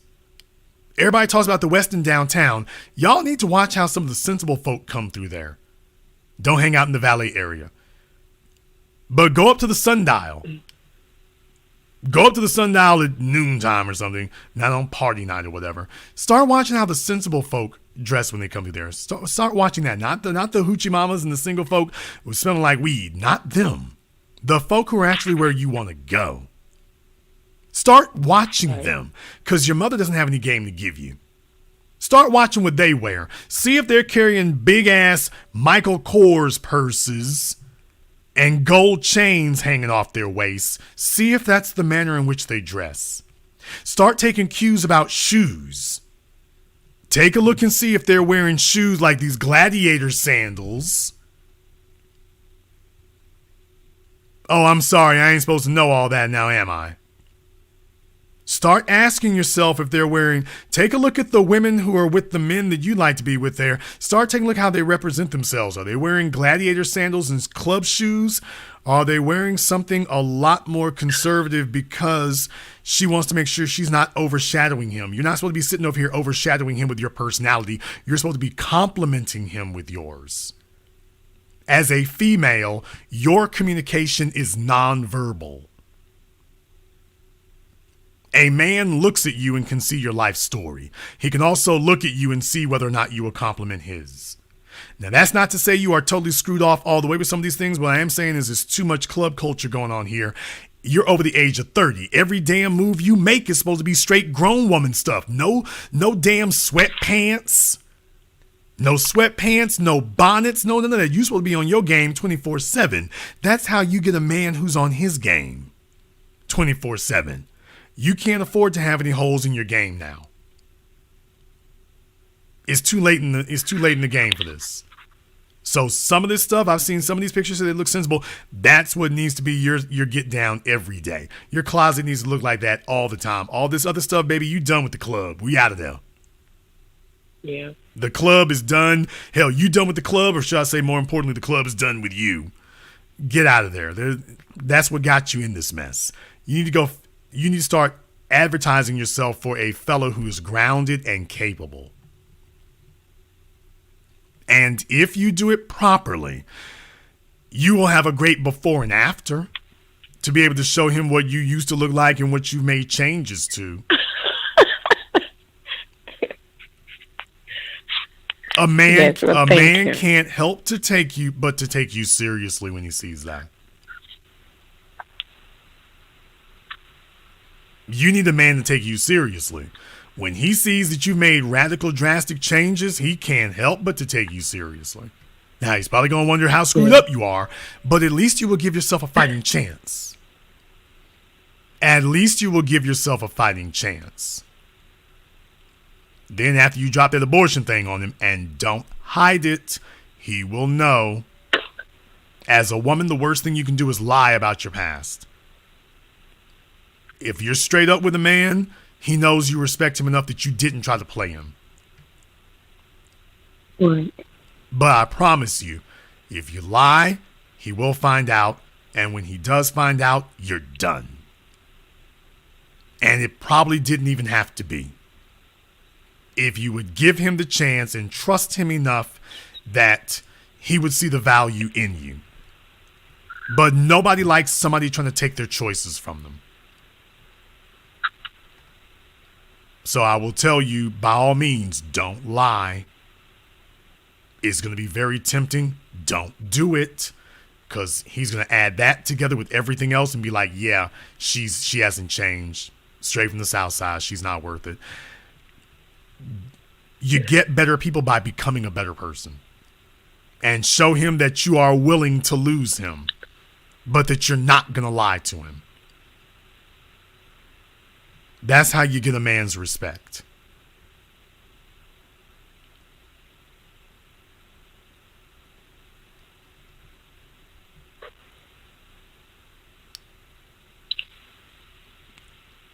Gotcha. The good news is you don't have a lot of weight to lose. So unlike some of my previous callers, at least you don't have that going on. But definitely the hair situation, I'm not really sure what's motivating that. Stop it. Don't color it. Don't any of that, but just stop it. Okay. Because that just screams there's something. Is there a reason for that, or is that a decision? A decision. Okay. Especially in the city you're in, I'm just going to be straight up with you, dear. Have you ever had a relationship with a woman? No. Are you sure? Positive. Have you ever kissed another woman? Be honest. No. Be honest. Pot. Okay, I'm just going to call bull crap on the play. If you're going to tell me you've never kissed another woman, I'm just going to straight up tell you this bull crap. You know it. I never kissed a woman. Okay. With this haircut, and you ain't never snuggled up with another chick? No. Okay, if you think that's going to work, This is Atlanta. I don't have to lie about being with a woman. No, but you looking to get out that Atlanta life. So, okay. What I am going to tell you right here is get rid of the little stud cut. Baby, there's nothing attractive or feminine about this. This just says little stud. That's all that says. There's nothing about this that's going to appeal to a man. A man making $300,000 a year, this isn't what he's looking for. At best, it looks studdish, and at worst, it looks boyish. So you need to look like a woman and be readily identifiable as a woman from 100 yards away. So let's get a hairstyle that looks like a woman. Okay. I would like for you to call me back in 90 days. I'm not going to whoop your ass, and I'm not going to make you, but by the way, I'm going to extend an open invitation for you to contact me back in 90 days. You should at least be able to get 2 or 3 inches out your scalp by then.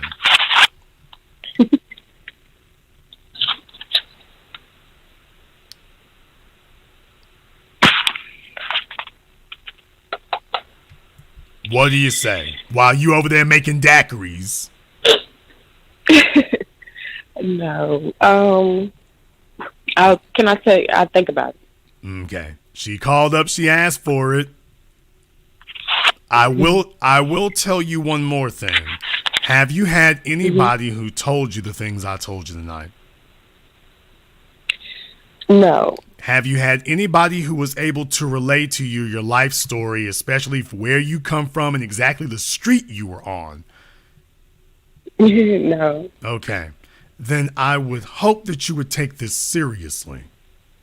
That you actually had somebody who actually had something resembling some credibility, and they weren't guessing their way through this about your life.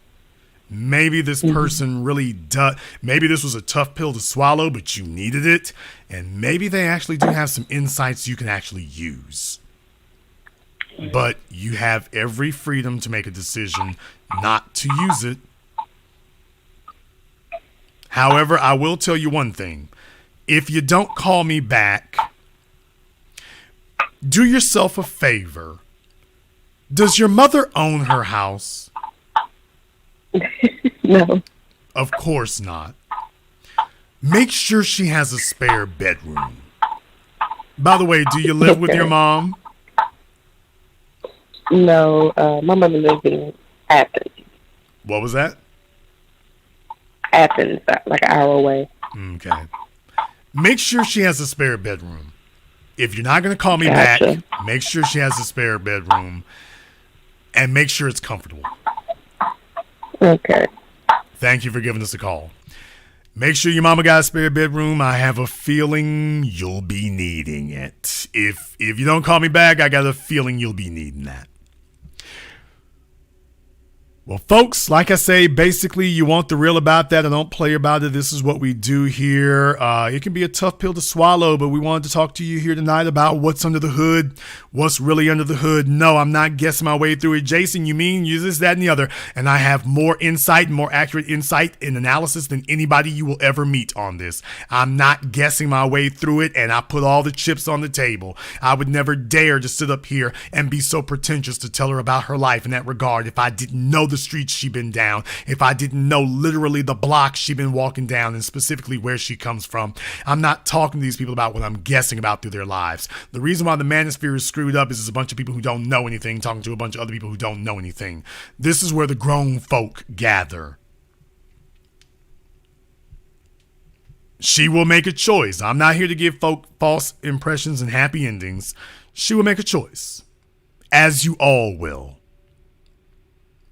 If you are new here to the business, welcome to the program that laid the foundation upon which all of your red pill, MGTOW, high value posers, alpha male frauds, and all of these other clowns in the manosphere, winosphere have been running around, stealing and ripping off everything they've been talking about here before and will mess up next week. You heard the real here tonight. Click that red subscribe button. Click that yellow notification bell. Stay up own it. This is what we do. And if you haven't signed up to be a member of our Patreon, where our exclusive content is, that's where it goes down at. Go over there. The link is in the description. Go ahead and sign up for that. You want to be here for it. If you loved what you heard here tonight, just understand this is the only place that does that with this type of accuracy and resilience.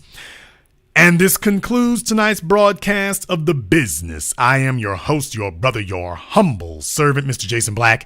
And until next time, my brothers and my sisters from around the world, remember, handle your business or your business will handle you.